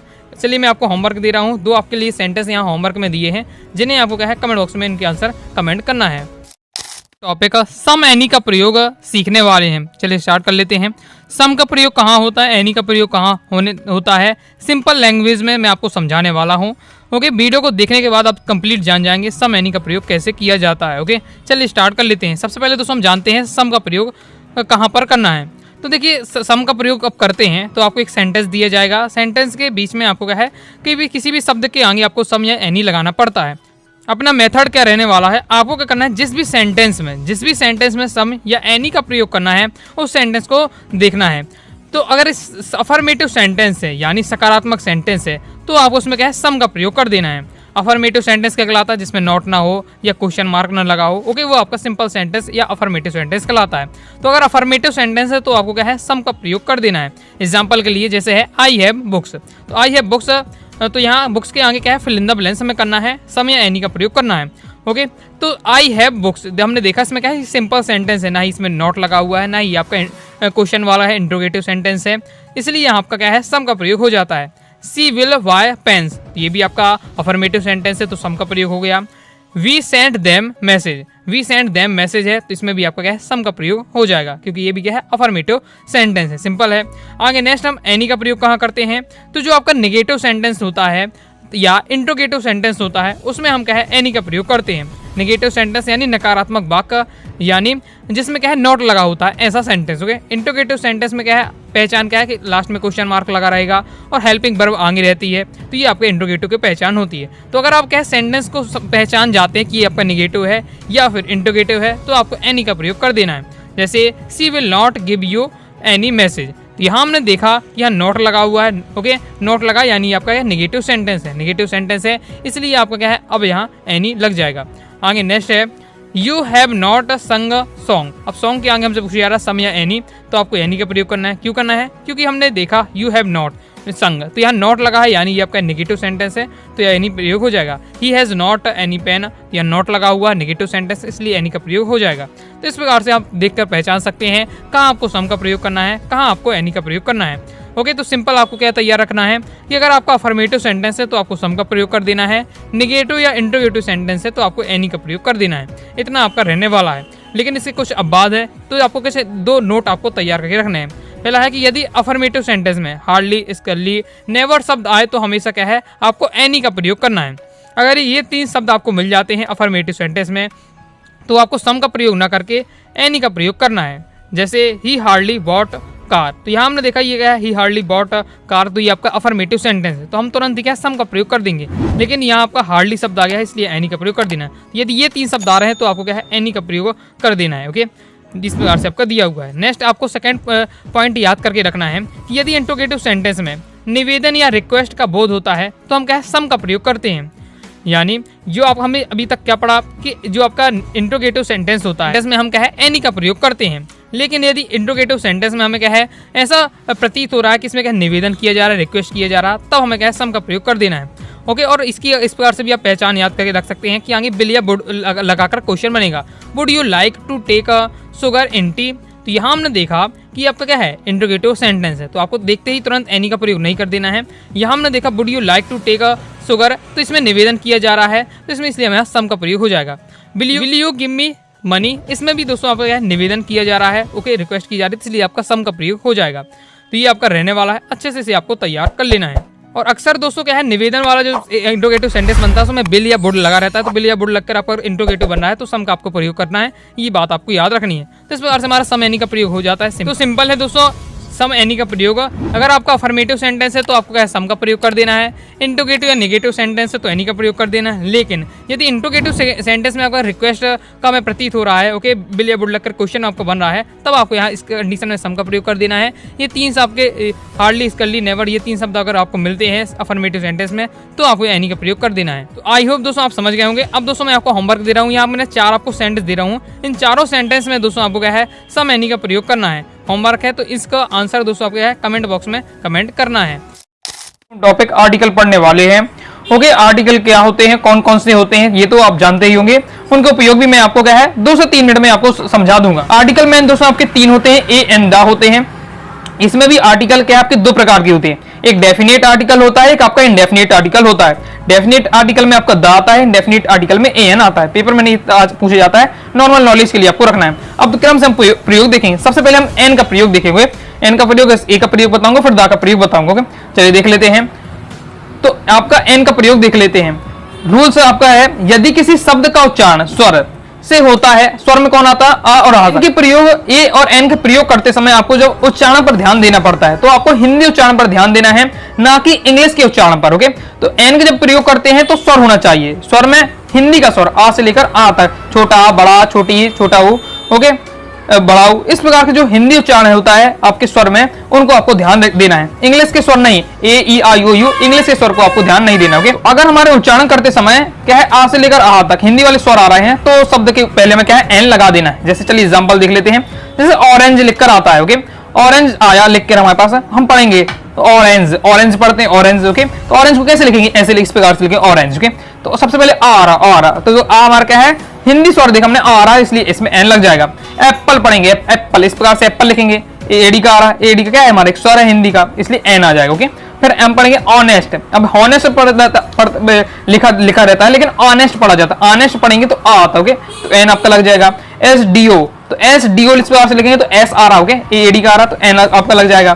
फिर है आपका एम एल ए, तो एम एल ए में भी एडी का यहाँ आ रहा, तो एन आपका आ जाएगा। तो आपको जो ध्यान देना है, जो भी शब्द के आगे एन लगाना है, ए का प्रयोग करना है, उस पर आपको क्या है, आगे आपको पढ़ने में ध्यान देना है और देखना कि पढ़ते समय उसका उच्चारण स्वर से हो रहा है, तो वो आपको एन लग जाएगा। ओके, अब हम देख लेते हैं ए का प्रयोग। तो ए के प्रयोग में क्या रहेगा, पढ़ते समय में हिंदी पढ़ने में, उसके शब्द की हिंदी पढ़ने में अगर उच्चारण क्या हो रहा है, व्यंजन आ रहा है, का से लेकर ग तक, ज्ञानी तक, तो फिर आपका क्या हो जाएगा, उसमें एन लगेगा। यदि किसी शब्द का उच्चारण क्या व्यंजन से होता है, तो आपका शब्द के आगे आपको क्या लगाना है, ए का प्रयोग कर देना है। ओके, अब व्यंजन कौन होते हैं, का से लेकर ज्ञानी तक। ओके, तो देख लेते हैं। जैसे कार, तो आकार, तो कार पढ़ेंगे तो कार इस प्रकार से लिखेंगे, तो ओके, का कमल का आ रहा, तो इसमें आपका ए लग जाएगा। बुक पढ़ेंगे तो बुक में क्या है, बा रहा, तो आपका क्या है, बा क्या है आपका, या व्यंजन है, तो बुक हो जाएगा।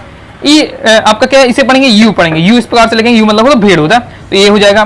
नेक्स्ट है आपका वन आइड मैन, इस प्रकार से पढ़ेंगे तो वन आइड मैन पढ़ेंगे, तो वन को वाल से यूज हो रहा है, इसलिए आपका ए का प्रयोग हो जाएगा। तो बस आपका कंप्लीट हो जाता है ए और आपका एन का प्रयोग। अब दोस्तों हम देख लेते हैं दा का प्रयोग। दा का प्रयोग किस किस में चीज में करते हैं, बस मैं आपको वाष्टी बताते जाऊंगा, तो आपको सुनते ही जाना है, समझ जाएंगे आप। तो इकलौती अगर कोई वस्तु है, संसार में कोई इकलौती वस्तु है, तो आपका दा का प्रयोग होगा। नदी, पहाड़, प्रसिद्ध रेलगाड़ी, समाचार पत्र, राजनीतिक पार्टी, ग्रंथ आदि के नाम पे पहले हम क्या है, दा का प्रयोग करते हैं। जैसे एग्जाम्पल के लिए बता देता हूं, इकलौती वस्तु में अब क्या आ जाता है आपका, इकलौती वस्तु में जैसे आपका द ताजमहल, ताजमहल इकलौता है, सन हो गया, मून हो गया आपका। ओके, तो ये सब आपके क्या है, इकलौती वस्तु, इसलिए इसमें दा लग गया। फिर दोस्तों हम देख लेते नदी होती, नदियों में हमें नदियों के नाम आ रहे हैं तो हमें दा का प्रयोग करना है। गंगा, यमुना, नर्मदा, इस प्रकार से दा का प्रयोग करना है। पर्वत के अगर आ रहा है नाम, तो उसके पर्वत के नाम के आगे भी हमें क्या दा का प्रयोग करना है। ओके, दा जैसे हिमालय। रेलगाड़ी अगर आता है, रेलगाड़ी के नाम आता है, उसके पहले भी दा का प्रयोग करना है। चेन्नई एक्सप्रेस हो जाता है, जैसे मुंबई मेल हो जाता है, ये सब दा का प्रयोग करना है। रेलगाड़ी का नाम है तो आपको दा का प्रयोग करना है। फिर दिशा होती है, तो दिशा आपकी चार होती है, ईस्ट, वेस्ट, नॉर्थ, साउथ, उस पर भी आपको क्या है, उनमें भी दा का प्रयोग करना है। फिर समाचार पत्र हो जाते हैं, जैसे टाइम्स ऑफ इंडिया हो जाता है, फिर दैनिक भास्कर हो जाता, पत्रिका हो जाता, नव दुनिया हो जाता। तो इन सबके जो समाचार पत्र के नाम है, उनमें के आगे भी हमें दा का प्रयोग करना है। राजनीतिक पार्टी जैसे बीजेपी, कांग्रेस, बीएसपी, ओके, आपका तो इन पार्टियों के राजनीतिक जो पार्टियां होती है, उनके आगे भी हमें दा का प्रयोग करना है। पवित्र ग्रंथ होते हैं, पवित्र ग्रंथ जो हमारे रामायण हो गया, महाभारत हो गया, कुरान, बाइबल, गुरु ग्रंथ, तो ये सब जो क्या ग्रंथ है, ओके, तो इन सब के आगे भी हमें क्या है, धार्मिक ग्रंथ होते हैं, उनके आगे की हमें क्या है, दा का प्रयोग करना है। ओके, तो कंप्लीट हो जाता है दा का प्रयोग। और भी अभी दा का प्रयोग अभी खत्म नहीं हुआ है, और भी बहुत सारी चीजें होती हैं, उनको भी हम क्या है, पॉइंट वाइज पॉइंट समझते जाएंगे। अब नेक्स्ट देख लेते हैं, जिन देशों के नाम प्लूरल फॉर्म में होते हैं, उन देशों के नाम के पहले भी दा का प्रयोग करते हैं। ओके, जैसे जिन देशों के नाम प्लूरल फॉर्म में होते हैं, यानी मतलब बहुत ज्यादा उनके नाम बड़ा होता है, जैसे the United state of America, America बस नहीं होता, अमेरिका रियल नाम क्या है, the United state of America, मतलब कितना बड़ा नाम है ये देश का, इसलिए दा का प्रयोग करना है। प्लूरल फॉर्म यानी बहुत ज्यादा लंबा नाम हो, तो आप समझिए दा का प्रयोग करना है। जैसे the United kingdom, UK short में कहते हैं, लेकिन इसका नेम क्या है, यूनाइटेड किंगडम, दा का प्रयोग करेंगे। ओके, नेक्स्ट है हमारा पॉइंट है कि सुपरलेटिव डिग्री के पहले भी हम दा का प्रयोग करते हैं। ओके, गुड, बेटर, बेस्ट, तो बेस्ट इसमें क्या है, सुपरलेटिव डिग्री है, तो जो सुपरलेटिव डिग्री होती है उनके आगे भी हम क्या है, दा का प्रयोग करेंगे। जैसे दोस्तों आपका द बेस्ट हो जाता है, द ब्रेवेस्ट, स्मॉलेस्ट, मोस्ट, ये सब क्या है कि सुपरलेटिव डिग्री, इसलिए द का प्रयोग होगा। नेक्स्ट पॉइंट है वाद्य यंत्रों के नाम के पहले भी हम क्या द का प्रयोग करते हैं। वाद्य यंत्र यानी बजाने वाले जो हमारे यंत्र होते हैं, पियानो हो गया, तबला हो गया, ड्रम हो गया, फ्लूट हो गया, यानी बंसी, ओके, मुरली होती है, ओके। तो ये इन सब के पहले भी हम क्या है द का प्रयोग करेंगे वाद्य यंत्रों के नाम के पहले। नेक्स्ट हमारा शरीर के अंगों के नाम के पहले भी द का प्रयोग किया जाता है। शरीर के जो अंग होते हैं, ice, body, year, brain, hand, ये सब क्या है शरीर के अंगों के नाम है, इनके पहले भी द का प्रयोग करेंगे। संख्यावाचक शब्दों के पहले, संख्यावाचक फर्स्ट, सेकंड, थर्ड, फोर्थ, इनके पहले भी द का प्रयोग होता है। इसके बाद नेक्स्ट है पुअर, रिच, यंग, ओल्ड आदि का बहुवचन बनाने के लिए द का प्रयोग करते हैं। मतलब अब पुअर, रिच, यंग, ओल्ड, इनको अगर बहुवचन की अगर बात हो रही है, सेंटेंस में ऐसा आ रहा है कि बहुत लोगों की बात हो रही है, गरीब है तो गरीबों की बात हो रही है, ओके। क्योंकि हिंदी में समझ जाते हैं, जैसे हिंदी में गरीब लिखा गरीबों, तो गरीब क्या है एक व्यक्ति के लिए कहा जाए, गरीबों यानी बहुत ज्यादा व्यक्ति के लिए कहा जा रहा है, ओके। तो युवा, युवाओं, तो हिंदी में तो समझ में आ जाता है, लेकिन इंग्लिश में तो पुअर एक ही रहता है, ओके। तो पुअर को पता नहीं चल पाएगा कि बहुवचन में यूज हो रहा है कि एक वचन में। तो अगर हम द का प्रयोग करेंगे तो बहुवचन के लिए सेंस आपके आएगा, ओके। तो द हो पुअर, रिच, यंग, ओल्ड, इन सबको अगर बहुवचन बनाना तो द का प्रयोग करेंगे। चलिए एग्जांपल से समझते हैं। जैसे मैंने कहा है आपका he is a poor farmer, वह एक क्या है गरीब किसान है। तो यहाँ पुअर के आगे हमने क्या है ए का प्रयोग किया है। ए का प्रयोग किया क्योंकि हम एक व्यक्ति के लिए बता रहे हैं, एक किसान की बात कर रहे हैं, एक गरीब किसान की बात करिए, इसलिए आ लगा। लेकिन अगर हमें कहना है गरीबों की मदद करो, अब गरीबों की मदद करो तो एक गरीब की बात नहीं हो रही, बहुत ज्यादा सारे गरीबों की बात हो रही है, इसलिए हेल्प द पुअर। तो यहाँ पुअर के आगे देखिए आपने दा लगा दिया। तो यहाँ हमने देखा कि यहाँ क्या बहुत लोगों की बात हो रही है, तो पुअर के आगे इसलिए दा लगते हैं। तो पुअर को अगर बहुवचन बनाना हो तो दा लगाकर बनता है, ओके। तो आई होप आप समझ गए होंगे। आगे टॉपिक प्रपोजिशन पढ़ने वाले हैं। जैसे ही मैंने प्रपोजिशन बोला, बहुत सारे विद्यार्थियों के मन में आता होगा कि ये प्रपोजिशन आखिर है क्या और ये पेपर में कहाँ आता है, किस प्रकार से आता है। चलिए मैं बता देता हूँ। तो आप अक्सर देखा होगा आपके एमपी बोर्ड एग्जाम में फिल इन द ब्लैंक्स आता है, उसमें आपका प्रपोजिशन पूछे जाते हैं। अब प्रपोजिशन क्या है, तो ऑन अपॉन का प्रयोग, आपका on, upon, between, among, in, into, at, ये सब दोस्तों आपके प्रपोजिशन कहलाते हैं। तो बस इस वीडियो में हम कहें ये प्रपोजिशन है, इनका उपयोग किस प्रकार से किया जाता है इंग्लिश सेंटेंस में, ओके, कहाँ कौन लगना है, ये हम देखने वाले हैं। चलिए स्टार्ट कर लेते हैं। सबसे पहले दोस्तों हम सीखेंगे और ऑन और अपॉन का प्रयोग।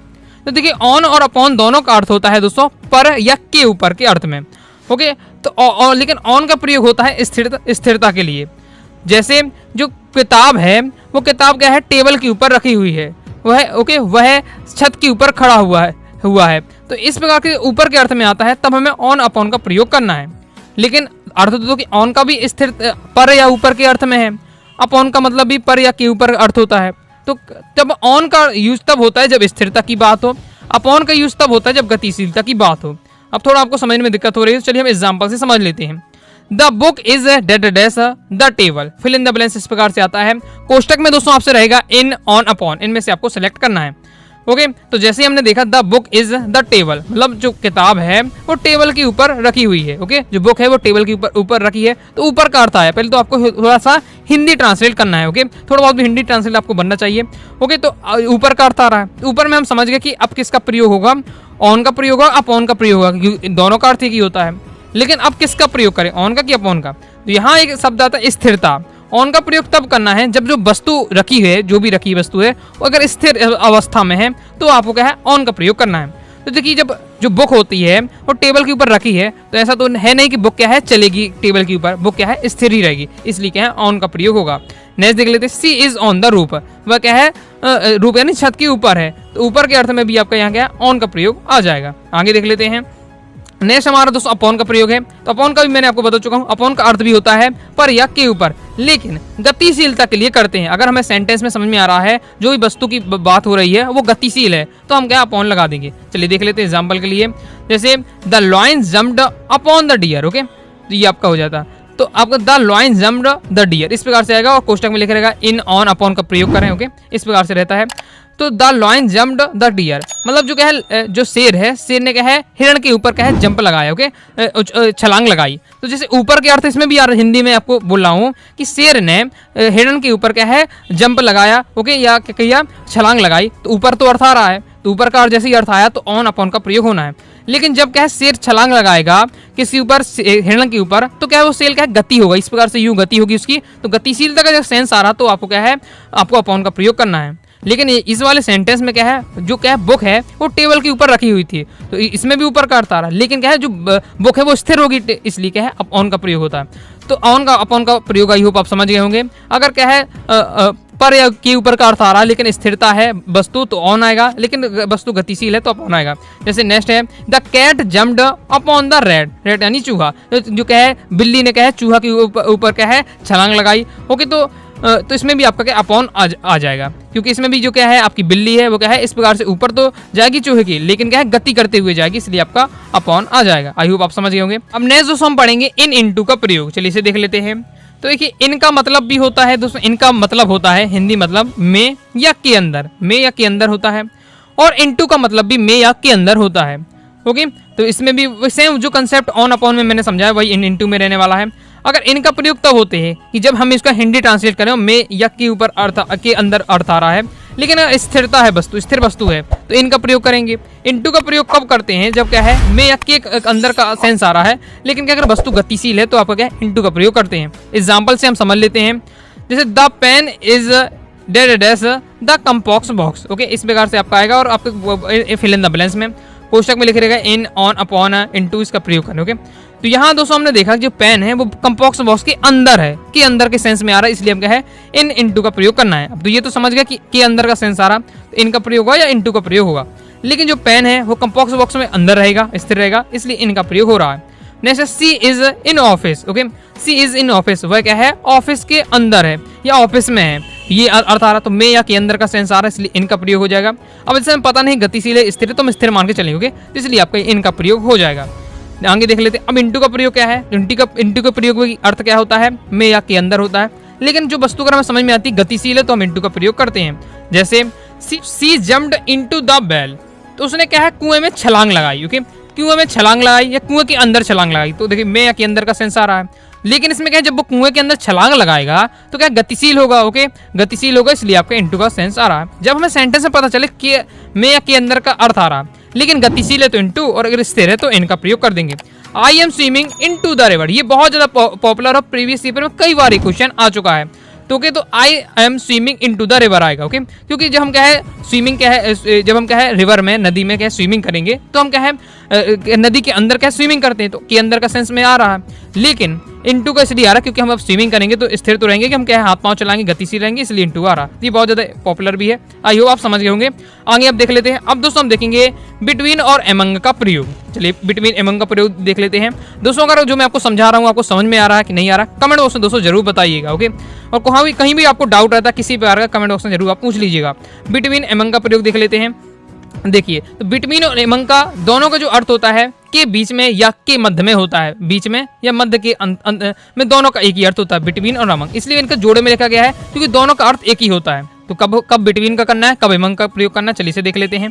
तो बिटवीन का जो प्रयोग होता है दो लोगों के अगर बीच में बैठने की बात हो रही है या दो लोगों के बीच की बात हो रही है, दो लोगों के बीच में बैठने की बात हो रही है, तब का बिटवीन का होता है। एमंग का तब होता है जब क्या है बहुत सारे लोगों के बीच में बैठने की बात हो रही है, बहुत सारे लोगों के अगर बीच में बैठने की बात है, ओके, तो आपका एमंग, और दो लोगों के बीच में बैठने की बात है तो बिटवीन। ओके, दो लोगों के बीच की बात है तो बिटवीन, और कई लोगों के बीच में बैठने की बात है अमंग। ओके, आगे देख लेते हैं। एग्जाम्पल समझ ले तो आपको अच्छे से समझ में आ जाएगा।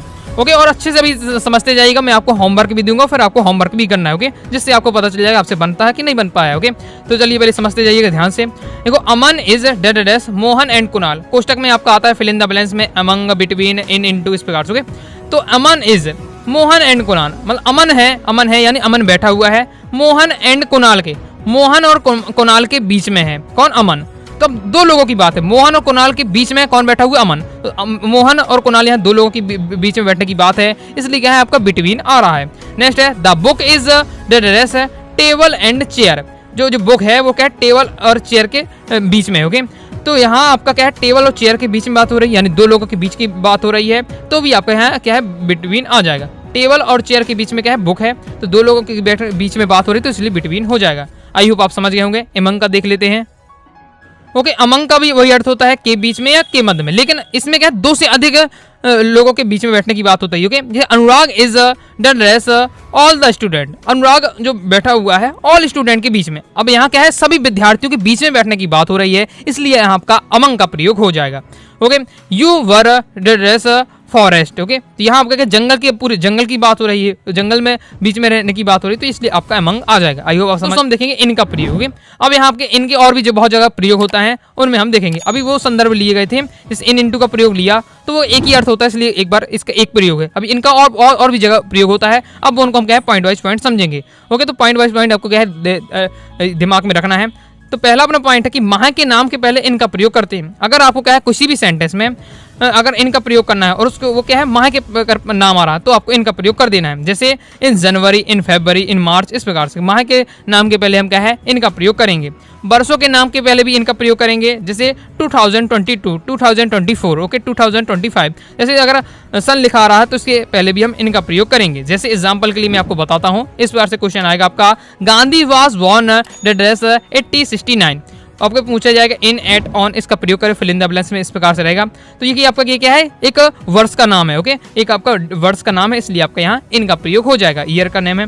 नेक्स्ट है ऋतुओं के नाम के पहले भी हम क्या इनका प्रयोग करते हैं। ऋतुओं के नाम जैसे summer, rain, winter, okay, autumn, ये सब आपके क्या है ऋतुओं के नाम है, इसलिए इनके पहले भी इनका प्रयोग आपका हो जाएगा। ओके, और सुबह तथा शाम के पहले भी हम क्या है इनका प्रयोग करते हैं, जैसे in the morning, in the evening. Okay, अब जैसे अब ये जब सेंटेंस में यूज होंगे ओके इस प्रकार से, तो फिर आपको क्या है जैसे हमने देखा है मॉर्निंग है तो इनका प्रयोग कर देना है इस प्रकार से। ओके, अब मैंने आपको पूरा सेंटेंस नहीं बनाया, केवल मैं आपको पॉइंट वाइज पॉइंट समझा रहा हूँ। ओके, जैसे एग्जाम्पल के लिए हम समझ सकते हैं ये सेंटेंस लिया गया है कि he takes the dress the morning, तो जैसे हम देखा द मॉर्निंग है तो इनका प्रयोग कर देना, ही टेक्स इन द मॉर्निंग।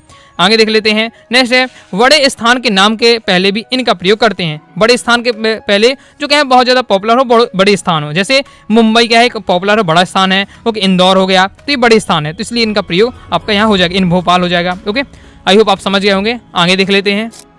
इस प्रकार से दोस्तों हमने क्या है इनका प्रयोग सीख लिया है। अब दोस्तों हम देखेंगे ऑन का प्रयोग।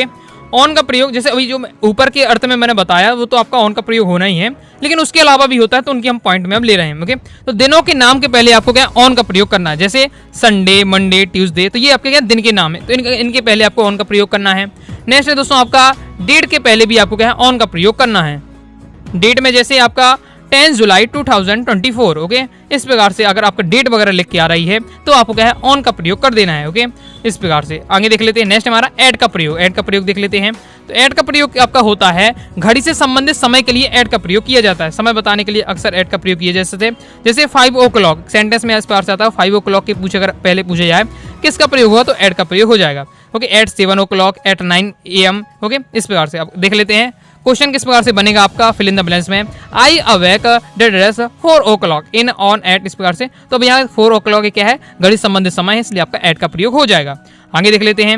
रात और तथा दोपहर के पहले भी क्या है ऐड का प्रयोग करना है, जैसे at noon, at night. Okay, जैसे एग्जाम्पल के लिए देख लेते हैं I take lunch noon. Okay, तो I take lunch at noon हो जाएगा। ओके, क्योंकि अगर आपका दोपहर की बात हो चाहे रात की बात हो, नून या नाइट की बात हो, ऐड का प्रयोग हमें करना है। नेक्स्ट देख लेते हैं। नेक्स्ट हमारा पॉइंट है, नेक्स्ट पॉइंट कहता है होटल, होम, हाउस, पार्टी। ये 4 शब्द आपको याद रखने हैं।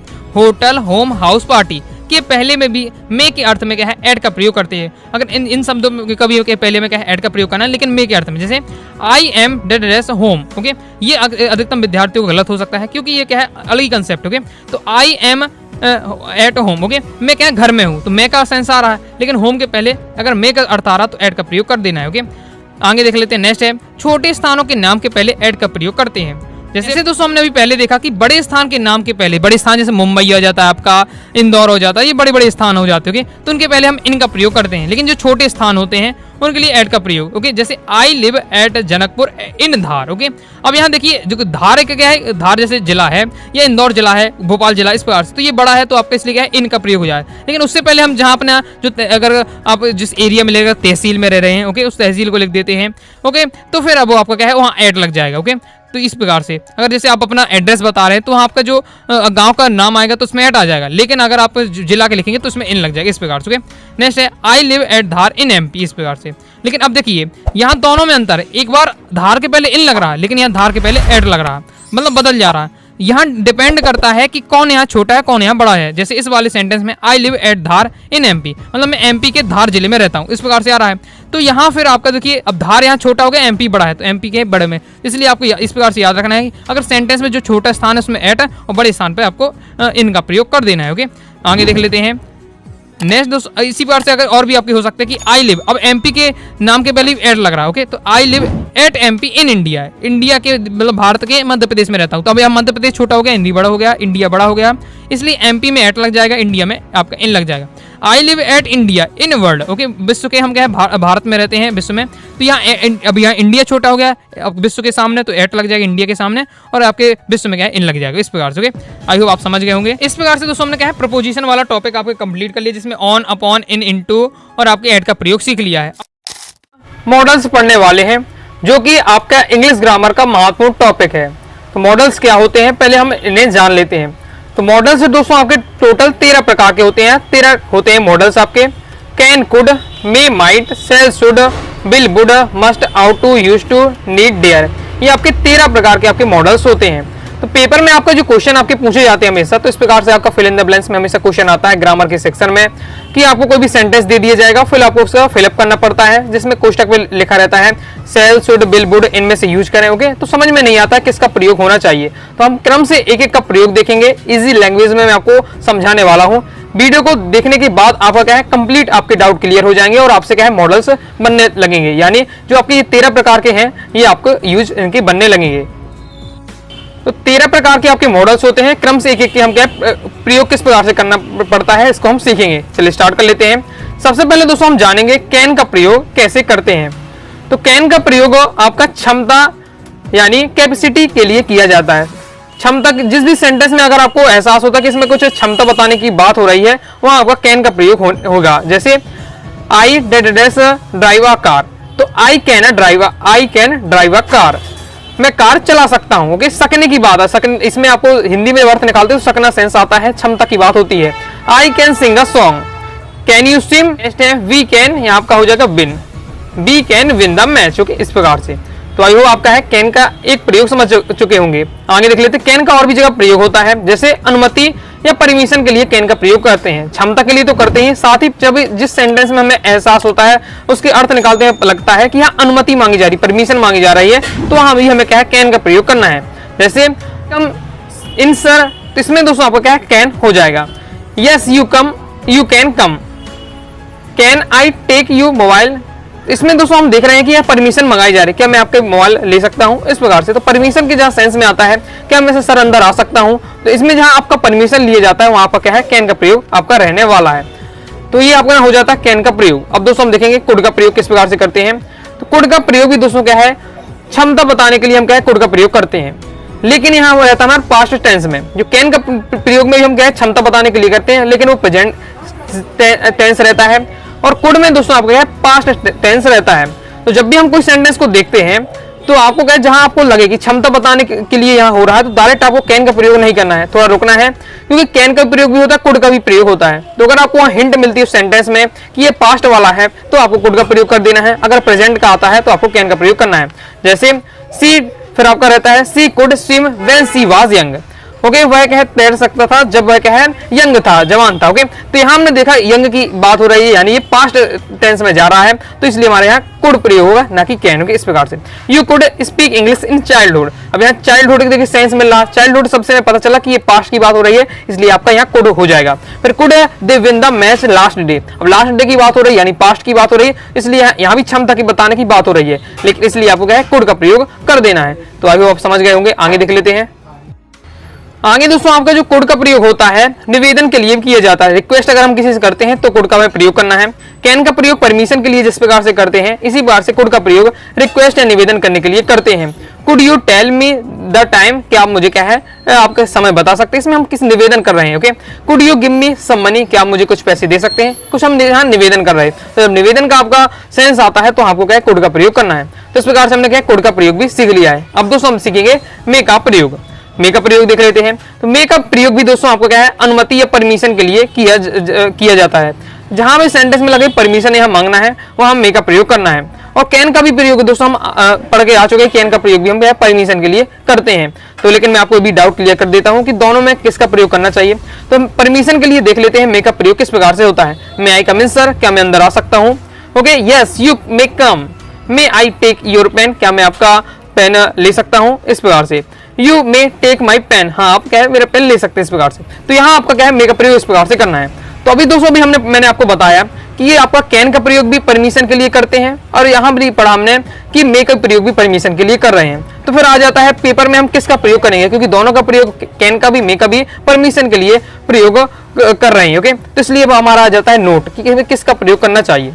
तो यहाँ कैन तथा मे दोनों का प्रयोग क्या है, अनुमति के लिए किया जाता है। परमिशन देने के लिए सेंटेंस में हम क्या है, कैन और मे दोनों का प्रयोग करते हैं, परंतु मे कैन से ज्यादा विनम्र है। विनम्र शब्द कौन है, मे है, इसलिए ऐसी स्थिति हमेशा क्या है, हमें मे का प्रयोग करना है। तो यदि आपके पेपर में आता है ओके, और वहां आपका कैन और मे दोनों आपका ऑप्शन रहता है, तो आपको हमेशा क्या है, मे का आपका प्रयोग करना है। मतलब मे सबसे अच्छा माना जाता है कैन की अपेक्षा। ओके, अगर आपके जो आपका दिया हुआ ऑप्शन उसमें मे नहीं है, तो आपको क्या है, कैन का प्रयोग कर देना है। तो मैं आई कम इन सर, ओके, इसमें इस प्रकार से आएगा पेपर में। तो कैन मे कुड, अब इसमें देखिए मे भी दिया हुआ, कैन भी दिया हुआ, तो आपको हमेशा क्या है, मे का प्रयोग करना है। लेकिन अगर पेपर में आता है आई कम इन सर, अब इसमें मैं कैन और आपका दिया हुआ कुड दिया हुआ है, तो इसमें इस स्थिति में क्या है, कैन का प्रयोग करना है। अगर मे होता तो फिर मे आ जाता। आई होप आप समझ गए होंगे, यानी मे ज्यादा अच्छा शब्द है किससे, कैन की तुलना में। तो आपको हमेशा क्या है, मे का प्रयोग करना है। आगे देख लेते हैं मे का प्रयोग। नेक्स्ट कंडीशन है आपका इच्छा व्यक्त करने के लिए भी किया जाता है, विश करने के लिए। ओके, एग्जाम्पल के may God bless you, okay, may you live long, may you happy journey, इस प्रकार से आपका रहता है। तो पेपर में आपका रहेगा God bless you, fill the blanks रहेगा आपका, तो आपको क्या है, मे का प्रयोग यहाँ करना पड़ेगा। आगे मे का प्रयोग दोस्तों आपको मौसम संबंधी समय के लिए भी किया जाता है। देख लेते हैं इसे। इट मे रेन, यहाँ आपको वर्षा होने की बताई जा रही, वर्षा की बात हो रही। It may storm today, may it comes flood, तो यहाँ आपको क्या है, मौसम संबंधी अगर जब बात होती है तो आपको क्या है, मे का प्रयोग करना है। आगे देख लेते हैं। अब माइट का प्रयोग हम देखते हैं। तो माइट का प्रयोग भी दोस्तों आपका है, मौसम संबंधी समय में माइट का प्रयोग करते हैं। तो लेकिन यहाँ परंतु आपका क्या है, पास्ट टेंस में होता है। प्रेजेंट टेंस में रहे तो अगर मौसम संबंधी बात हो तो आपको मे का प्रयोग करना है। मौसम संबंधी बात हो लेकिन पास्ट टेंस में हो तो आपको माइट का प्रयोग करना है। यहाँ देख लेते हैं। इट माइट रेन यस्टरडे, तो आपको सेंटेंस में आपको ऐसा कोई हिंट जरूर मिलेगी कि वो आपको पास्ट टेंस का होगा। यहाँ स्टरडे लिखा तो हम समझ गए ये जो सेंटेंस है ये पास्ट टेंस का है, और पास्ट टेंस में मौसम संबंधी बात में हम क्या है, माइट का प्रयोग करते हैं। It might storm before year, अब बिफोर ईयर यानी पास्ट की बात हो रही है, पास्ट की बात हो रही है तो मौसम संबंधी बात है और आपके पास्ट की बात है तो माइट का प्रयोग करना है। लेकिन अगर यहाँ आपका बिफोर ईयर न लिखा होता तो फिर आपके यहाँ मे का प्रयोग होते हैं। ओके, आई होप आप समझ गए होंगे। आगे देख लेते हैं। Might it come flood last day, तो इस प्रकार से हमारे कंप्लीट हो जाता है। आगे माइट का प्रयोग देख लेते हैं। तो शायद के अर्थ में भी क्या है, माइट का प्रयोग करते हैं। जब शायद शब्द का सेंस आता है तो भी हम क्या है, माइट का प्रयोग करते हैं। Father might go to abroad, शायद पिताजी क्या है, विदेश जा सकते हैं। तो शायद का जो सेंस आता है वहां में क्या है, माइट का प्रयोग करना है। You might get 98% marks in the board exam, तो आप क्या है 98% बना सकते हैं बोर्ड एग्जाम में। तो शायद के अगर सेंस में आ रहा है तो माइट का प्रयोग आपको करना है। तो माइट का प्रयोग इस प्रकार से कंप्लीट हो जाता है। बोर्ड का प्रयोग देख लेते हैं। मैं सभी आपको 13 के 13 जब आपको कंप्लीट करा दूंगा, फिर आपको मैं होमवर्क दूंगा, फिर आपको क्या है अगर अच्छे समझा होगा तो आपसे बन जाएगा। ध्यान से समझते जाइएगा। अब दोस्तों हम देखेंगे बोर्ड का प्रयोग। तो देखिए बोर्ड जो होता है वो बिल का पास्ट होता है। जो बिल आपकी हेल्पिंग वर्ब है बोर्ड, उसका क्या है, पास्ट रूप है। परंतु बोर्ड का जो अर्थ आता है वो गागी के सेंस में हम लिया जाता है। तो बोर्ड का प्रयोग देख लेते हैं। तो निवेदन और रिक्वेस्ट के लिए हम क्या है, बोर्ड का प्रयोग करते हैं। जैसे वुड यू हेल्प मी, यहाँ हमने क्या निवेदन किया है कि आप मेरी सहायता करेंगे, तो वुड का प्रयोग आ जाता है। Would you tell me the time, क्या आप मुझे समय बताएंगे, तो यहाँ भी हम क्या है निवेदन कर रहे हैं तो वुड के यूज हो रहा है। I would like to thank all of you, तो यहाँ आपका क्या है, यहाँ भी हम क्या है निवेदन के सेंस में आ रहा है। मैं आप सभी का धन्यवाद करना चाहूंगा, तो यहाँ भी आपका क्या है वुड का प्रयोग आ रहा है। ओके, इस प्रकार से आपका हो जाता है। अब दोस्तों इससे पहले भी आपको मैं समझा चुका हूँ, कुड का प्रयोग भी क्या है आपके निवेदन बताने के लिए करते हैं। अभी मैंने आपको बताया कि कुड का प्रयोग भी निवेदन के लिए करते हैं, और अभी हम देख चुके हैं कि बुड का प्रयोग भी निवेदन के लिए हो रहा है। तो इस कंडीशन में किसका प्रयोग करना है इसे हम जान लेते हैं। तो नोट हमारा कहता है कि बुड और कुड दोनों का प्रयोग हम क्या है निवेदन रिक्वेस्ट के लिए करते हैं, परंतु बुड कुड से ज्यादा विनम्र शब्द है। ओके, सेम उसी प्रकार से भी जैसे हमने आपका मे और कैन में देखा, सेम इसी प्रकार से है कि जो बुड है वो ज्यादा अच्छा शब्द है किसी कुड की अपेक्षा। बुड ज्यादा अच्छा शब्द है, इसलिए हमेशा क्या है जब दोनों अगर आपके पेपर में पूछे जाते हैं बुड और कुड दोनों ऑप्शन दिए जाता है तो आपको हमेशा क्या है बुड का प्रयोग करना है। बुड शब्द को ज्यादा अच्छा माना जाता है कुड की अपेक्षा, क्योंकि ये ज्यादा विनम्र है, ज्यादा रिक्वेस्टफुल है। ओके, एग्जाम्पल के लिए देख लेते हैं। जैसे पेपर में क्वेश्चन आता है यू हेल्प मी, आपको ऑप्शन दिए जाते हैं कुड वुड सेल, इस प्रकार से आपको ऑप्शन दिए जाते हैं। तो यहाँ बुड भी है कुड भी है, तो हमने देखा यहाँ निवेदन के लिए प्रयोग होना है, तो हमें क्या है आपको बुड का यूज करना है। कुड और बुड में आपको क्या है बुड को चूज करना है। लेकिन अगर पेपर में क्वेश्चन रहता है आपका यू हेल्प मी, लेकिन यहाँ आपका क्या है जो आपका बुड वाला ऑप्शन हटा दिया जाता है, फिर इस कंडीशन में आपका है कुड का प्रयोग करना है। ओके, कंप्लीट हुआ था। आई होप समझ गए होंगे। अब दोस्तों हम देखेंगे शुड का प्रयोग। शुड का जो प्रयोग होता है वो चाहिए के अर्थ में होता है, चाहिए के सेंस में आता है, तो आपको शुड का प्रयोग करना है। You should go to school, आपको स्कूल जाना चाहिए। सी शुड कुक फूड, वह भोजन उसे भोजन पकाना चाहिए। वी शुड स्पीक इंग्लिश, हमें अंग्रेजी बोलना चाहिए। I should Singh a song, हमें गाना गाना चाहिए। इस प्रकार से अगर चाहिए के सेंस में आ रहा शुड का प्रयोग आपको करना है। मस्ट का प्रयोग देख लेते हैं। मस्ट का प्रयोग हमेशा क्या है, ही जरूर या जरूर चाहिए कि अर्थ में हम क्या है मस्ट का प्रयोग करते हैं। ओके, जैसे बी मस्ट वर्क हार्ड, हमें क्या है कठिन परिश्रम करना ही चाहिए। फिर है we must learn English in modern time, हमें वर्तमान समय में अंग्रेजी सीखना ही चाहिए। इस प्रकार से you must not smoke cigarette, हमें क्या है धूम्रपान नहीं करना चाहिए। इस प्रकार का ओके, तो ये जहां आपका ही चाहिए मतलब जरूर चाहिए के सेंस में आता है, वो आपका मस्ट का प्रयोग रहता है। और जैसे आपको एग्जाम में हमेशा आता है कि आपके ट्रैफिक रूल का पालन करना ही चाहिए। ओके, तो यहाँ भी आपका मस्ट का सेंस रहने वाला है। अब हम देख लेते हैं आउट टू का प्रयोग किस प्रकार से करते हैं। तो नैतिकता के कर्तव्य में हम क्या है आउट टू का प्रयोग करते हैं। चाहिए का अर्थ रहेगा लेकिन नैतिक कर्तव्य के लिए। सेंसेस में भी दोस्तों आपका क्या चाहिए आएगा, लेकिन आपको अगर वहां समझ में आता कि जो नैतिकता है हमारी उसकी बात हो रही है, नैतिक कर्तव्य की बात हो रही है, हमारे आदर्श की बात हो रही है, तो आउट टू का प्रयोग करना है। We ought to care of our parents. You ought to respect your elders, आपको क्या है बड़ों का सम्मान करना चाहिए। तो इसमें भी देखिए चाहिए के सेंस में आ रहा, लेकिन यहाँ आपका ये नैतिकता एक कर्तव्य हमारा, तो यहाँ आपका आउट टू का प्रयोग करना है। ओके, अब दोस्तों हम देख लेते हैं यूज टू का प्रयोग यहाँ करना है। तो ता था ती थी ते थे के अर्थ में पुरानी आदतों के लिए हमारा क्या है यूज टू का अर्थ करते हैं। यूज टू का सेंस हम तब यूज करना है जब हमें लगता है कि हमारी पुरानी आदत की बात हो रही है। I used to play cricket, okay, ये मेरी मतलब मैं पहले क्रिकेट खेलता था तो ये मेरी पुरानी आदत है उसकी बात है। He used to drink wine. She used to mumble यानी बड़बड़ाना, मैं पहले बड़बड़ाती थी। ओके, तो ये पुरानी आदत की जब बात होती है ता तीती के सेंस में आता है, तब आपका यूज टू का प्रयोग होता है। दे यूज टू वॉच मूवीज। अब हम देख लेते हैं नीड का प्रयोग। नीड का प्रयोग आपका आवश्यकता या जरूर ही के सेंस में आता है, नीड का प्रयोग करते हैं। नीड यानी आवश्यकता के सेंस में आता है। तो आई नीड अ कार, तो I need a car. She need a mobile, इस प्रकार से आपका हो जाता है क्योंकि उसे मोबाइल की आवश्यकता है। तो आवश्यकता के सेंस में जरूरी है कि सेंस में आपका नीड का प्रयोग होते हैं। नेक्स्ट हमारा आता है डेयर का प्रयोग। तो डेयर का प्रयोग आपका होता है साहस के लिए करते हैं। ओके, साहस करता है, साहस करती है, अर्थ में हम क्या है डेयर का प्रयोग करते हैं। ये dare to get success in the problem, हम क्या है समस्याओं में भी क्या है सफलता प्राप्त करने का साहस रखते हैं। तो ये आपका साहस का जब आपको सेंस समझ में आए डेयर का प्रयोग करना है। तो इस प्रकार से मैंने आपको जो आपके 13 मॉडल्स होते हैं सभी का मैंने आपको शॉर्ट में आपको बता दिया है, ताकि आप क्या है एग्जाम में आराम से आप पहचान सकें। ये मैंने आपको शॉर्ट में सभी की आपको कंप्लीट करा दी है मॉडल्स। तो आइए दोस्तों आपको वीडियो पसंद आई लाइक करके सब्सक्राइब जरूर कर दीजिएगा। साथ ही दोस्तों टेलीग्राम चैनल व्हाट्सएप चैनल को ज्वाइन कर लीजिएगा। कोई दोस्तों डाउट आता है कमेंट से आप जरूर पूछ लीजिएगा। मिलते हैं नेक्स्ट वीडियो में, तब तक के लिए बाय बाय।